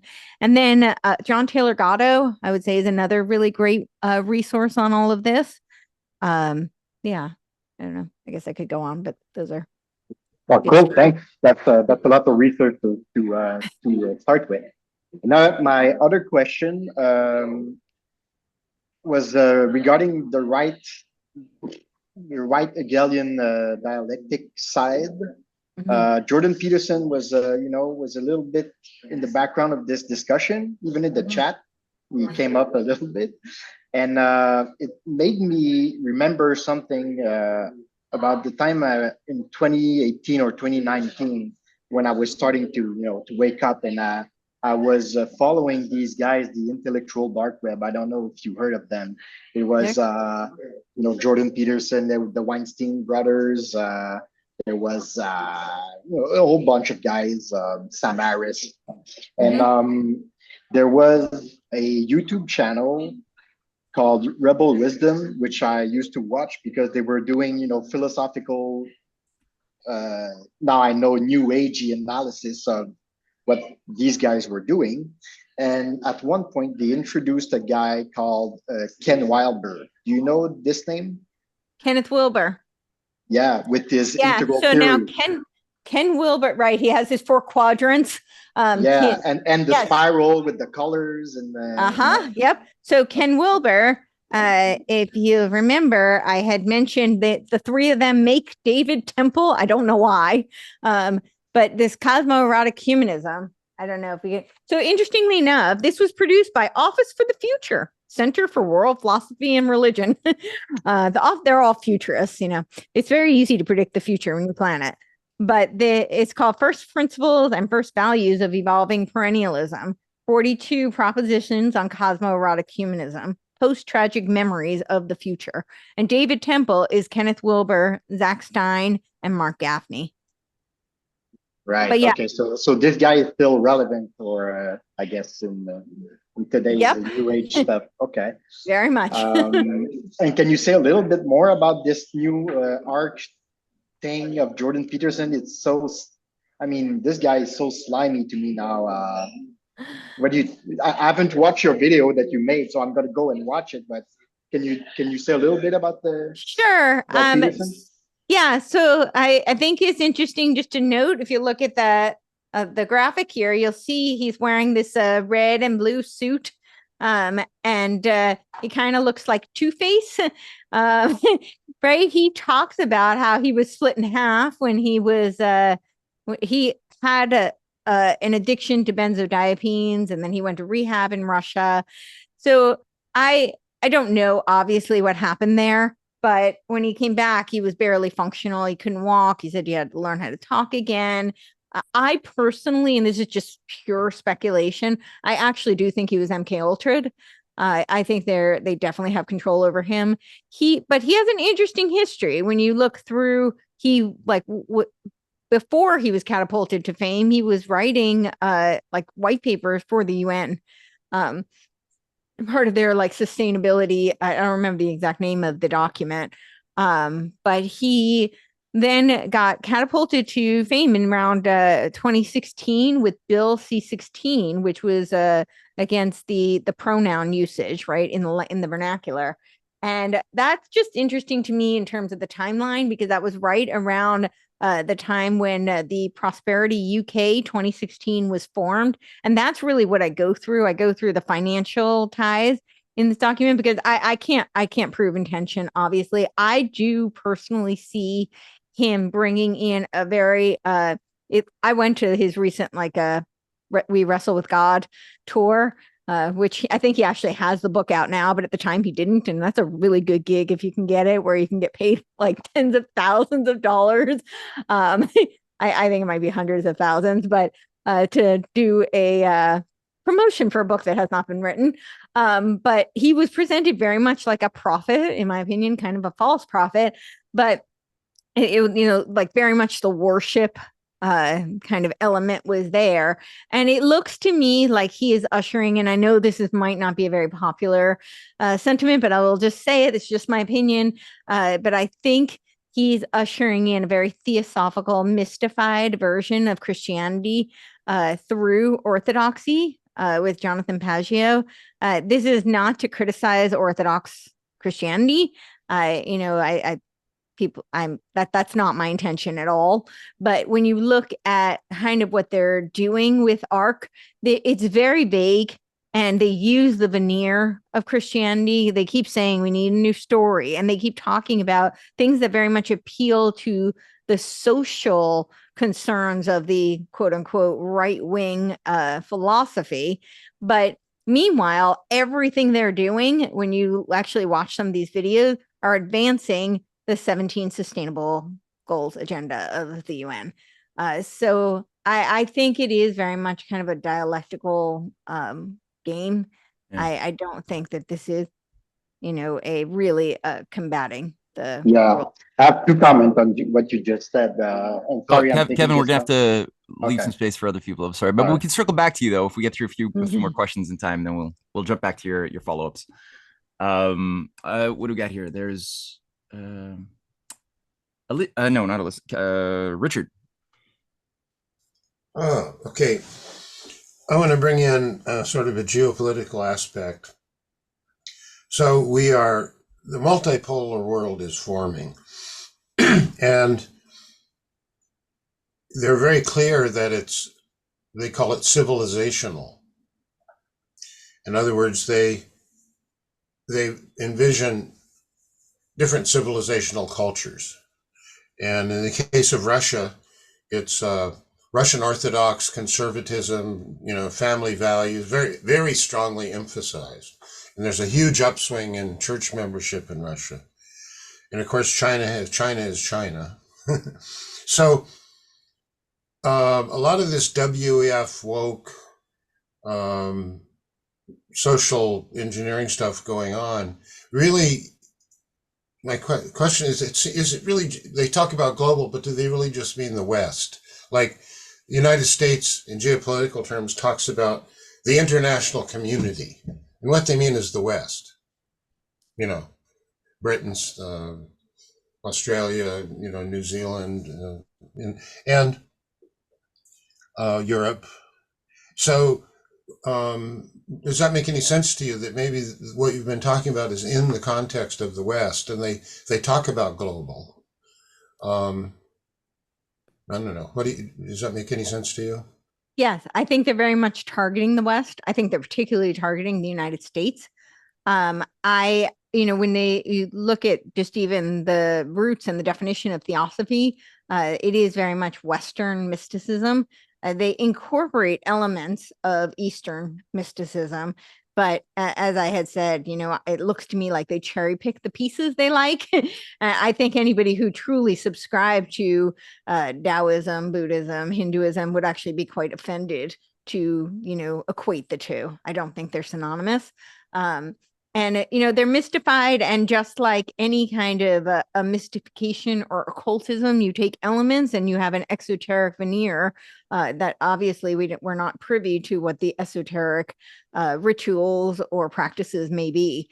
Do I think they're targeting, but your question was specifically about the West. And I think very much they're targeting the West because, and in particular, I do think it's the United States. And I think largely because they're trying to create this, global brain, the conscious evolution. And I think there is a sentiment, especially in the United States and largely in the West, that does value individualism. And as Bruce Lifton said, we're not Darwinian. We have to get rid of this concept of natural selection because it breeds too much competition, and that breeds individualism. We don't want individualism because we need to move into an age of cooperation. And I think that in the Eastern nations, they're already much more kind of sympathetic to the idea of collectivism, to, kind of a more cooperative structure.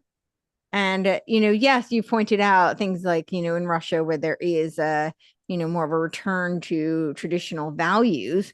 And that may be true, but they're still coming from years of a very collective mindset. And I don't know that that's been wiped out. And that's really what the intention is to bring us into, can't have a global brain if people are still valuing individualism. And you have, I'm not advocating for hyper individualism. There's a element where, narcissism becomes, problematic as well. But I do. So I think, yes, I guess to answer your question simply. Yeah, it's funny how, oh, I'm sorry, Richard. Yeah, if you want a follow-up question, go for it. Well, sort of.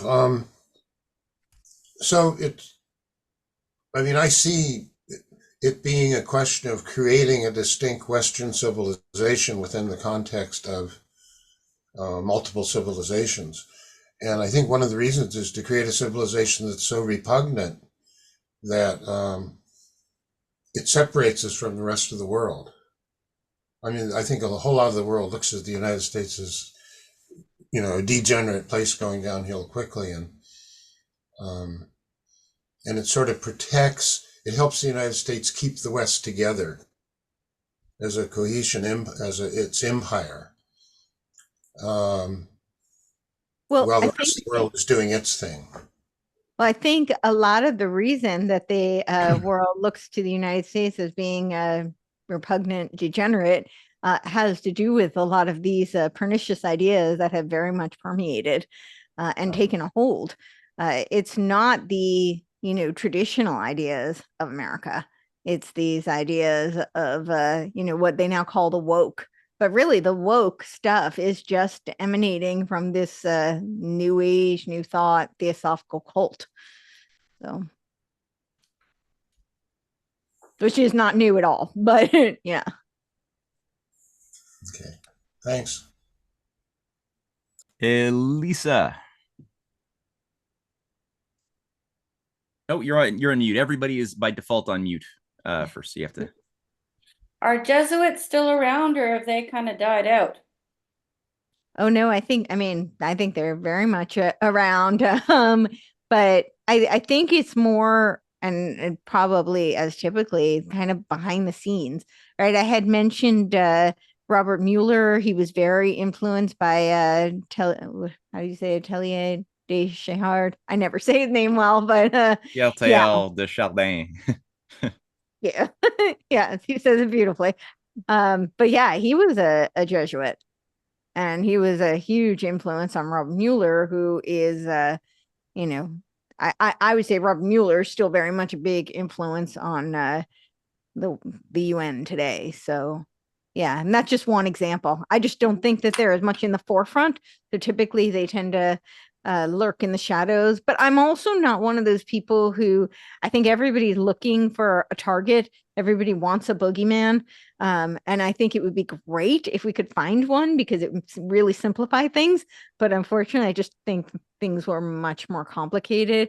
I suppose maybe if you come from a biblical framework, maybe the boogeyman is Satan, but like outside of that, short of that, I don't like see like a one entity. Oftentimes it's these shared views and these power structures. So, you have oligarchical structures that, sometimes they're competing against each other, but if you're vying for power, the, enemy of your enemy is going to be your friend. You're going to collude with them in order to concentrate power and achieve your goals. So, thank you. Jason, you still there? Yeah, I'm here. Hi, how are you? Thank you. Thanks to both of you for hosting this. Great discussion. Big fan of all the work you guys do. My question, I put this in the chat too, is really it's really for either of you or both of you. But I wonder if you've read the works of Anatoly Fomenko, and if that would change, if that has any impact on the way you look at theosophy and the related cults. Sorry, my 2-year-old plays my drill. If it changes the way you place it into a historical context in social engineering broadly into a longer form context. The Theosophists, they love to place themselves within context of Eastern thought or even Greek and Roman. Anatoly would throw a lot of that sort of into chaos, a lot of that being forgery. And I wonder what your thoughts are on Fomenko, and if you've looked into Fomenko. I'm not familiar with flamenco. Did you say? Fomenko. Anatoly Fomenko. Oh, He wrote.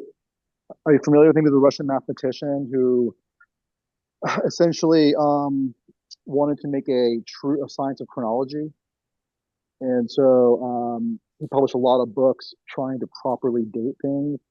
And according to his work, is this one who like says he had a theory on time? That 1,000 years was like artificially created, and so things that occurred in like ancient Greece actually would have occurred not that long ago. Okay. Yeah, have you heard of that guy? I've heard of him, but I'm not familiar with I haven't read it, so I wouldn't. Yeah. I haven't read too much of his stuff. I've done a bit of a diagonal reading of some of his material, just a little bit, and got a gist of it. But I do have to do more of a deep dive. For the time being, a lot of red alarms have gone off. I think he's misusing Riemannian topologies, from what I know of Riemann, as a follower, because Riemann himself was a follower of Johann Herbart. So somebody I noticed in the chat box put out some links to Johann Herbart, the educational reformer and scientist. Really powerful mind, really good guy. And he inspired pretty much the basis not only of Riemannian discoveries into physical space-time that then informed Max Planck and Einstein, who made like a lot of discoveries they weren't supposed to make. But I'm noticing that this guy Fomenko doesn't acknowledge any of that, and he's trying to impose a bit of a what I perceive as a mystified interpretation of Riemann and that whole trend in science. And then I don't know, like I've read a lot of original writings of people like advisors to Charlemagne and many Arab scholars. So I think he's saying some true things about Jesuits having artificially made up false documents. I think it's true that happened, but then I think he's expanding that to overgeneralize it to make it seem like all of the documents that profess to be documenting events of the 8th century, 9th century, all the way 12th century, all of it's fake. And so I think it's a little flat earthy to me when I look at the approach. That's where I'm at. But again, I didn't do the type of hardcore deep dive that the subject probably deserves. So I don't know if that satisfies. Is that okay, Jason? Yeah, I was wondering if you looked at it and what your thoughts were. So it sounds like I haven't looked at it. You're aware of it, but haven't looked deeply into it. So, well, hey, listen, I follow along with you guys. So if one day you do take a read on it, I'll be following along. Sweet, thanks. Okay. Virgil, it's all yours. Yeah, hi. Can you hear me? This is the first time I'm using the mic on this this device. Loud and clear. All right, cool. So the Jordan Peterson stuff just now kind of threw me off because it kind of makes me want to like possibly take a different angle with my question, but I'll try to keep it short. Related to a lot of your journey, personally, I was immersed in like the left ever since I started following it, and I was much more of a leftist or identified myself as such, and I'm sure many people probably agree that we don't really know what we are. That's definitely where I am, where I've been at. Um, anyway, the reason why Jordan Peterson kind of threw me off is because he was one of the few figures that kept me kind of sticking to embracing heterodox views. In especially during that time, 2016, 2017. It's very interesting how it all comes together now with ARC, which I initially thought I was like, oh, I kind of want to join that when I first heard about that. Like last year, I think, or maybe 2 years ago at this point, because it was announced quite ahead of time. And then to hear you say that he might have been MK Ultra, because I was there for it, as sort of this fan of Jordan Peterson during that at least a year when he was just out, he was gone. And then all of a sudden, Michaela, his daughter, dropped a video and he came back too. At the time, I didn't even know about MK Ultra yet, I think. So, it's it takes my mind all over the place for sure. My question, though, is centered around, in particular, the rise of, or rather, I should say, the entry of Eastern spirituality into the West. And I've looked into the figure of Maharishi. I found it kind of difficult to find any uh, personal things about him other than like an obscure Reddit account. And Chogyam Trungpa, I don't know if you know about him, but he's a pretty infamous figure in Tibetan Buddhist movement. My question is, yeah, do you know what do you know about the connection between that entry of Eastern spirituality and the rise of New Age spirituality? Because that kind of explosion happened around the same time. Well, they were Madame Blavatsky spent a lot of time in India. They created a Theosophical Society in India.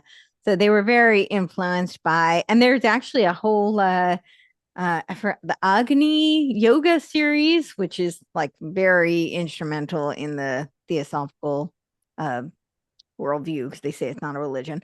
But so it was very much influenced. I mean, Annie Besant went and then she adopted Jiddu Krishnamurti when after her time in India, and then decided he was going to be like essentially the Messiah. He's one of these world teacher. He himself actually rejected it, though. He said that he didn't believe that was true. The whole thing kind of fell apart and turned out to be a nothing burger.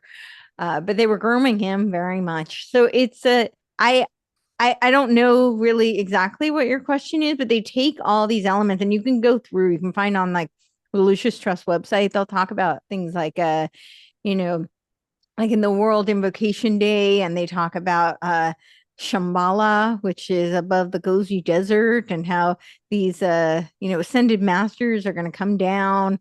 And this is kind of like playing on, the center of where the will of God is known. That's what they translate it into.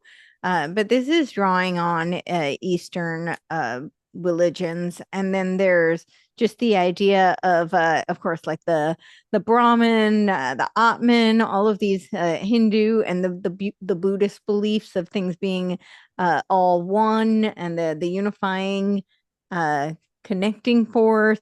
I don't know, like I think it'd be too much to pinpoint because they kind of cherry pick elements that they like, but they really like the idea of the mystic kind of concept, the collective kind of concept, the idea, the spiritual, that we're not the physical here and now. Madame Blavatsky talked a lot about like root races, and Alice Bailey talked about the 7 different planes. So you may have heard like the I Am religion there. They worship Saint Germain, who was an ascendant from the 7th ray. And So when she talks about the root races, she talks about how there's like the mineral, the vegetable, and then our spirit can go on and it can evolve, and then maybe we can become human. What was it?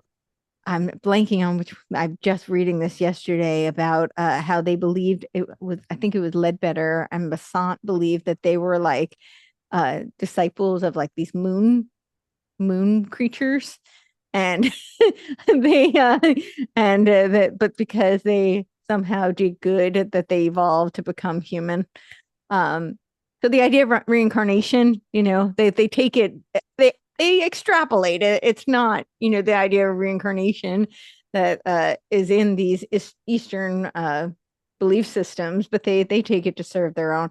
And this idea of the root races and the evolution, though, did very much influence Hitler, who read The Secret Doctrine, and she talks about how the Jews were more animalistic. They were one of the lower root races, and Hitler kind of ran with that. She said obviously the Aryan races were the evolved, and he kind of ran with that concept, but he was put up to run with that concept. I don't know how much of it was him himself, or he was chosen to be the emissary. But yeah, right. Oh. Yeah, can I add a little follow up to that then to specify it more? Because yeah, I'm not familiar with your work at all. I only found it yesterday. Started watching that video, recent podcast you did with John Klizek, which is really interesting. But one point, because I actually I've studied Buddhism. It's kind of, if I were to pick a religion, I'd say I'm a Buddhist, right? But that's only just a by default thing.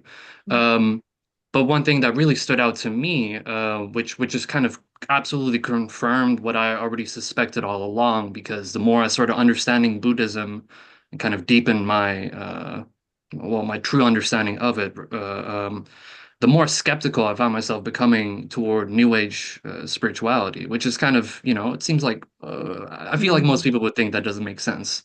But that thing that you pointed out was the fact that there's a heavy emphasis on the self, which especially in Buddhism and also a lot of like Vedantic religions, Hinduism,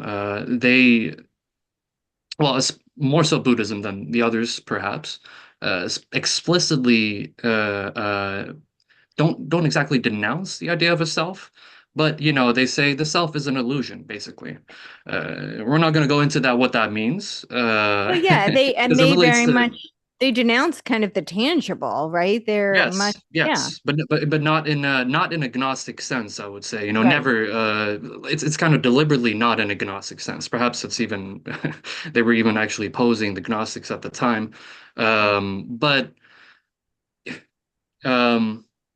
Well, yeah, you told me already enough. I'm going to look into Theosophy and the roots for all of this. But I personally do believe, I just want to add this little comment, that there is some kind of connection between Buddhism and at least the entry of the likes of Chogyam Trungpa, who was like the first Tibetan Buddhist in the West. He came in through the UK. I recently stumbled upon this research and it just turned into a rabbit hole of its own. Kind of like mired in Oxford elites, and eventually like there's documentaries apparently of him, people saying that he was teaching people in the UK like within 2 years after he arrived there, as a Tibetan, mind you, how to speak proper Oxonian, whatever, the Oxonian, that's it, Oxonian English. There's a documentary showing this apparently, and then a few years later he was shipped off to the US, where he started dabbling with the one name I remember is Allen Ginsberg, for example. So he became kind of, he like entered the counterculture at the time in around the mid 70s. Can you do me the favor, Virgil, of writing his name and maybe a link or two if there's some interesting articles you've seen in the chat box? Oh, I'd absolutely. like to look at him. Absolutely, I will. On this do that. note, on this theme, Courtney, I really appreciated your emphasis on the World Parliament of Religions, or the Parliament of World Religions, and its revival in 1993, which I didn't know about that. I mean, I know that in 1893, it's something I've been looking at a lot, which I think also Virgil will tie into what you're looking at as well, Mhm. which was this effort to infuse a lot of the Eastern, there was Zoroastrianism, different Yep. variations of Islam, Buddhism, everything infused into the United States in Chicago. Mhm. And the role of the Theosophists and their American branch, well, they're kind of American, was already very big. And they worked always very closely with some of these weird Seventh-day Adventists and Mormons Yep. in that endeavor too, which is strange. But yeah, like I was looking at how you have what's his name, Sri Swami Satchidananda, or no, Sivananda, he gave the inaugural speech at Woodstock in Mhm. 68. He was flown in, and he specifically did it in homage to Swami Vivekananda, who was also very closely aligned to Olcott and Blavatsky as well, when he was brought into the United States. And there was this whole movement. There's a guy, Sri Swami Sabapati or something, who was also like a guy who inspired Aleister Crowley. Olcott and others studied under him. But a lot of the works that we think of as being like sacred texts of the Eastern world, a Right. lot of it was translated under British control of Burma, of India, and a lot of it is contaminated by, like, I mean, Olcott became known as the White Buddha, and him and Blavatsky were the first initiates into Buddhism of the West, and he translated all of the like not only Buddhism but esoteric Buddhism. But you're like, why are your translations even honest? How do I trust you? And they were translating like the Zendavesta and other things too, the Kama Sutra by Crowley's mentor's name, anyway, Richard Burton. They were all like, Mhm. so much of the stuff that we think of as being Eastern wisdom is itself already questionable. Like, what is it that is or is not the thing? And then we're told as part of the equation that the Eastern cultural matrix is so feeling based, and they're so different from us enlightened, mechanical materialist Western logic based societies. And there's this artificial dualism that's been I think artificially imposed. And I have Indian friends who have been like researching this too, like Raj Vedam, who gave us some presentations making the point that this is racist to say that the Eastern people, the Indians, are like more emotional by their like somehow genetics, and we have to sort of bridge this emotional logical divide through this new global order. It's all fake. There's like both emotions and thinking in both the West and East, and it manifests differently. But it's always finding that harmonic balance between the whole and the individual, and that's always what everybody's trying to figure out in harmony with natural law and conscience. And yeah, this is just all wiped out by the New Agers. But Courtney, I just I don't know want if to you had any. I just want to add that, yeah, they're so emotional and I guess like right brain, all feeling center. Yet when they come, at least in the United States, most of the Indians I know, they all go into like medicine, STEM fields, like, but these right? But somehow genetically they can only feel, debunked right there. But That's yeah. hilarious, Courtney. I love it. Super funny. I don't know. I think they just take the elements that they thought would be useful to mystification. That's really, I don't think they did service. That's why I said I personally feel like somebody who was a true Buddhist or Hinduist or Taoist, I've actually studied quite a bit of Taoism, would actually be quite insulted with how they've just, kind of blanched it out to serve their means. But absolutely. Kevin, we're reaching the end of the trail of questions, so we can circle back to your follow-ups. Go for it. All right. Well, just comments, just to and then I see Arcane there with you had a thought, right? Okay, after you, then Arcane. Okay. All right. So yeah, just to bring back the topic of Jordan Peterson, I wrote the comments, so I'm gonna mostly read from it. There's some erotic trope, right, in the New Age movement that you talked about, and there is a erotic connection with Jordan Peterson regarding his daughter, actually. first who seemed to have a pretty promiscuous whatever youth, and she had some kind of relationship with Andrew Tate, who most people know by now as being this kind of red pill guru of masculinity, right? So there's this connection that's weird. The relationship they had is not quite clear. You can read pretty much anything on the topic. So I don't know what to believe, but still, it's pretty weird.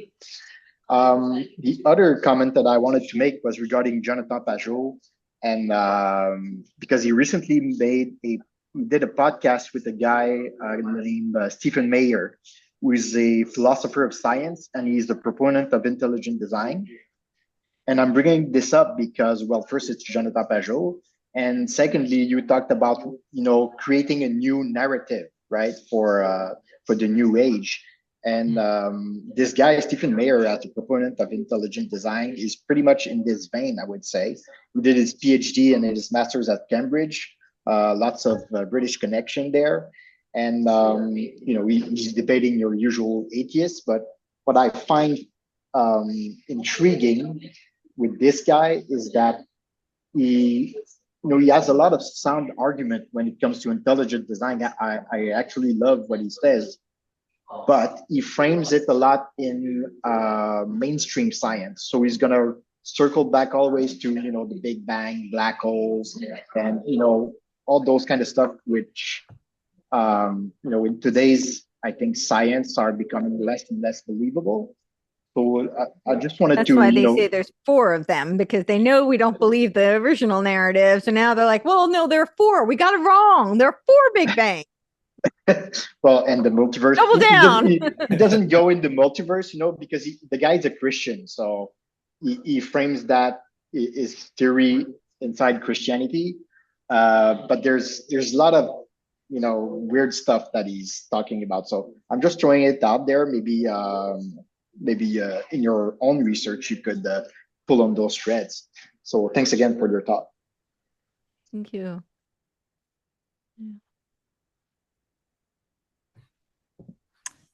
Okay. Great. Arcane. Yeah. Okay. Yeah, thanks for the great presentation. Just wanted to keep this really quick, actually. Fascinating, the Hegelian stuff really makes me think as well with what Matt was just talking about, the mind and the heart, and the idea of separating those in this state of you're either in one or you're in the other. And it's interesting, obviously, Hegel, being an idealist, had this kind of concept of, well, look, ultimately we're all mind groping to find itself and discover itself. We're in the realm of, everything is ultimately ideas. And then Marx's, fist in the air, sort of, this idea of inverting that. No, we need to change the world. This is the weakness of philosophy. They're only interpreting things. We need to change, the world. We need to work with matter. And how did he do that? It was this emotive appeal to look at the state of all of these working class people, look at them in the factories, look at them slogging throughout history, and what are we doing to each other? We need to bring about this kind of this justice. Look at your brothers. We should all unite, and this kind of idea of one living in the manner, the kind of abstract ivory towers, and Marx pulling that down, back down to earth, and fighting for your brothers and changing the world. And that same kind of idea of the emotive appeals that go along with the idea of changing and kind of praxis, right? So there's this kind of constant dichotomy amongst them, the intellectuals, and this idea of the left and right sort of Hegelian method working that way. But what that's made me, what the question I had was given there's obviously so much out there, I think, talking about Marx and at least his fascination with what seems to be overtly satanic stuff. Is there anything that we know about Hegel? I mean, do we know for sure anything about, him personally and what he might have been involved in at the time? Is there anything that points to, a genuine involvement in some kind of occult group or society? I don't know if that was mentioned and I missed it, but that was really my question. Yeah. So Hegel, I cannot find any confirmation that he himself was part of the Illuminati. However, he was very much influenced by people who were. So people like Goethe, I don't know how, or however you pronounce his name, but he was definitely a member, and I think he's like a teacher in the Illuminati, and he was very influenced by him. Fichte also, and John Gottlieb Fichte, who was a mystic, who was involved with the Illuminati, and he was the one who actually gave Hegel the impetus to be able to come up with his. People often think of it as a thesis, antithesis, synthesis, but that's not actually what Hegel said. That was actually Fichte's interpretation of Kant's dialectic. And Hegel said that he rejected both Kant and Plato's dialectic because he wanted something that was more of a scientific methodology.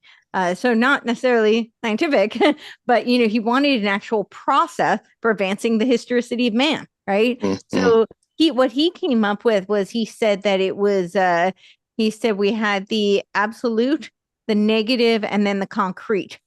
And in German, the negative, the word is actually Aufheben. And it's a weird oxymoronic term that means to lift up and preserve while simultaneously canceling and tearing down. Right. It translates to something like sublation, but this is also worth noting. This is where the Frankfurt School then gets their term of Aufhebende culture. It translates in English to cancel culture. But when you look at the Hegelian spiral, it really does look like a Gnostic Jacob's ladder. And he was very much a Gnostic.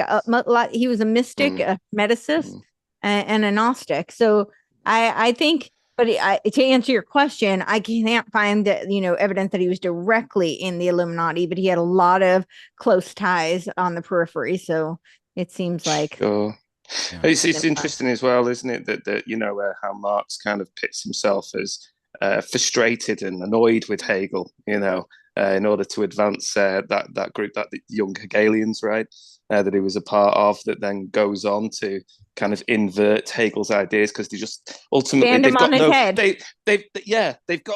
no practical applications, in the world. We need to take them and use them in the world, this kind of thing. It's kind of the militant wing, but this kind of idea of I'm opposed to Hegel. Well, it's just interesting, that idea of the left and right. The play at work, if you like, and the idea of dissolution and rebuilding, that you can see at work there. Whether that's sometimes conscious or not, I don't know, but yeah, it's interesting. I think it was. I think he was quite a good student. He kind of did exactly what he taught. So. Right, yeah.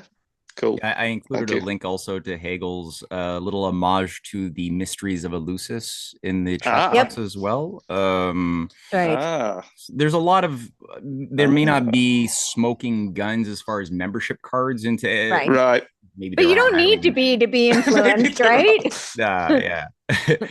And the thing that also caught my eye in doing a little bit of a dive on him a couple of years ago was that he acquired his position at Jena University in history position, which was a former position that had been held by Friedrich Schiller before Schiller died a very mysterious illness, very quick death, probably poisoned.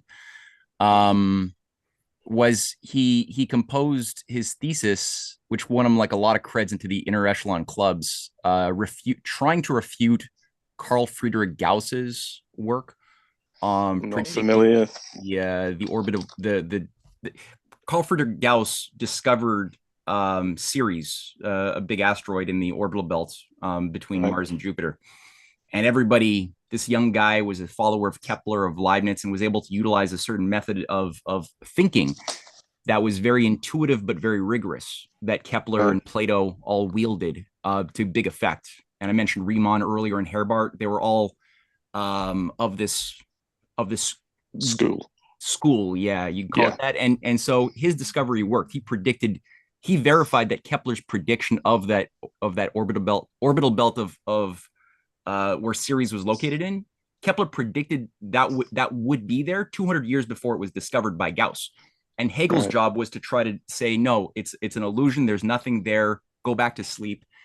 And the implications of that are that if Kepler was right when he discovered his three planetary laws of motion, that means that the entire paradigm of organizing society around master-slave relations is wrong. Because Kepler was using a harmonic hypothesis that was first laid out by Plato in the Timaeus dialogue, which is that there's a harmonic geometry that is resonant, reasonable, and at the heart of goodness and morality built into all of the fabric of creation, including especially the orbits of the planets. Right. So, that's a huge an ordered, oligarchy's been trying to obscure for a long time. Right. Yeah. The ordered, coherent universe of a loving God. Yeah. Good coherence, good harmony in life. Yeah. Right. Yeah. Thank you anyway for that. I hope I haven't taken up too much time. I know you're pressed. Well, we have time for maybe Courtney, you want to do one or two more questions and call it a day? All right. Actually, I'm just looking here. Okay, I thought there were more questions, but I'm actually looking at the chat box and I'm seeing that it's more people just appreciating and expressing positivity here. Okay, so let's open up. Any last question for Courtney? One more. Okay, one more. Go for it. Okay. One more thing, observation quickly. The Tate, people have been mentioning Andrew Tate, Jordan Peterson, so on and so forth, this, that, the other. I watched this great documentary. I think it's a guy, a BBC journalist. I know, don't worry. But basically, this guy kind of discovers that Andrew Tate has this, look, I can't remember his name, has this strange, truly strange guru character who's actually sort of been feeding him with these ideas, which has led to this kind of strange behavior with women and so on and so forth. This kind of weird cult of masculinity and so on and so forth. But I just thought I'd mention that. It's worth looking at. If you look into it, you'll find this documentary, and this guru character is truly strange, really fascinating. From the BBC, you said? Yeah, it's fascinating. This guy is, I'll look it up. Truly bizarre. So it's really enlightening to do you have a name of that guy, if I can ask? If you let's see, Andrew, he had this relationship with him. I think he initially, the guy was this journalist was fascinated with how he's this kind of become this presence online, this kind of a kind of leader for lost young men, much in the vein of Peterson. Gets involved, and ultimately, I think he just does something which upsets him, and ultimately he goes back and he finds. If you look up BBC journalist Andrew Tate documentary, you will find it. I'm so sorry I can't remember this guy's name, but he is truly strange, and it's very, very unnerving and weird. When you start to see behind the scenes, wait a minute, this just doesn't end with Andrew Tate here. There's a whole other thing going on, and it's really odd. I mean, truly, it's well worth watching. That's all I can say. I wish I could give you more information. I have a memory like a sieve. It really reminds, this is why this is one of the reasons why I brought up Chogyam Trungpa, because he brought Tibetan Buddhism into the West, but what he also brought was a very long-lasting pattern of sexual abuse and like forming harems and all sorts of stories. And I am if I had to pick a branch of Buddhism that I'm most specialized in, it is Tibetan Buddhism. I did not really want this to be true, but it's kind of undeniable. There's like overwhelming amounts of evidence, and it started with Chogyam Trungpa. Like, they look up to him. He also denounced his monastic vows. So he wasn't really a Buddhist, but he was still part of like the sort of the societal structure in Tibet. And he told his wife, like, whenever he would cheat on her, and then all these Buddhists that came after him, that kind of engaged in similar behavior, they would look up to him for that very reason. They said, well, he does it, but he's honest. In a nutshell, it's really complicated, but it makes me think of that. And now I'm wondering, is there like a modern iteration? Is there like an online version that they like extrapolated from this, like a method to induce this? I don't know. I think. Well, hold on, guys. I got to make sure that everybody has. You guys should be sharing emails as well in the chat box so people can communicate in an ongoing way. This is a good place to network. I'll mute myself. All valid points. All valid points. These are good questions and good points that need to be really explored. And I think that if we're going to be able to do justice properly to what the true character of the West and Eastern cultures are, such that we can get the best out of everybody, and look at what the oligarchy has been trying to subvert on all of side, everyone, no one is untouched by the existence of an oligarchical impulse that has been using common techniques to get us all to be the fool for all of human history. So yeah, this type of discussion is very important to be able to overcome that, look for, well, where is the valid points, where are the valid dynamics, and where are the illegitimate stuff infused in there to bring out the worst of us. Courtney, do you have any thoughts on this? Yeah, I mean, I think I agree with you. I think that, there's valid points in all of it. And I think unfortunately, that's how they weaponize truth, because that's kind of what the Theosophists are doing, or whatever we want to call them now. But the whole principle is, this idea of the perennial religion, which is kind of antithetical to the definition of actually perennial religion, but they've rebranded it to mean that, we just take elements of all of them, and so we just put them into this little soup. And I think the problem is that there is an element of truth in that. There's elements of truth in all of them, right? When you start looking at some of these ancient mystery religions, or, the ancient myths of the Greeks, right? Or the Viking mythology, and then you look at the Bible, the stories have a lot of similarities in them. And there's kernels of truth, I think, that resonate with every human, in them.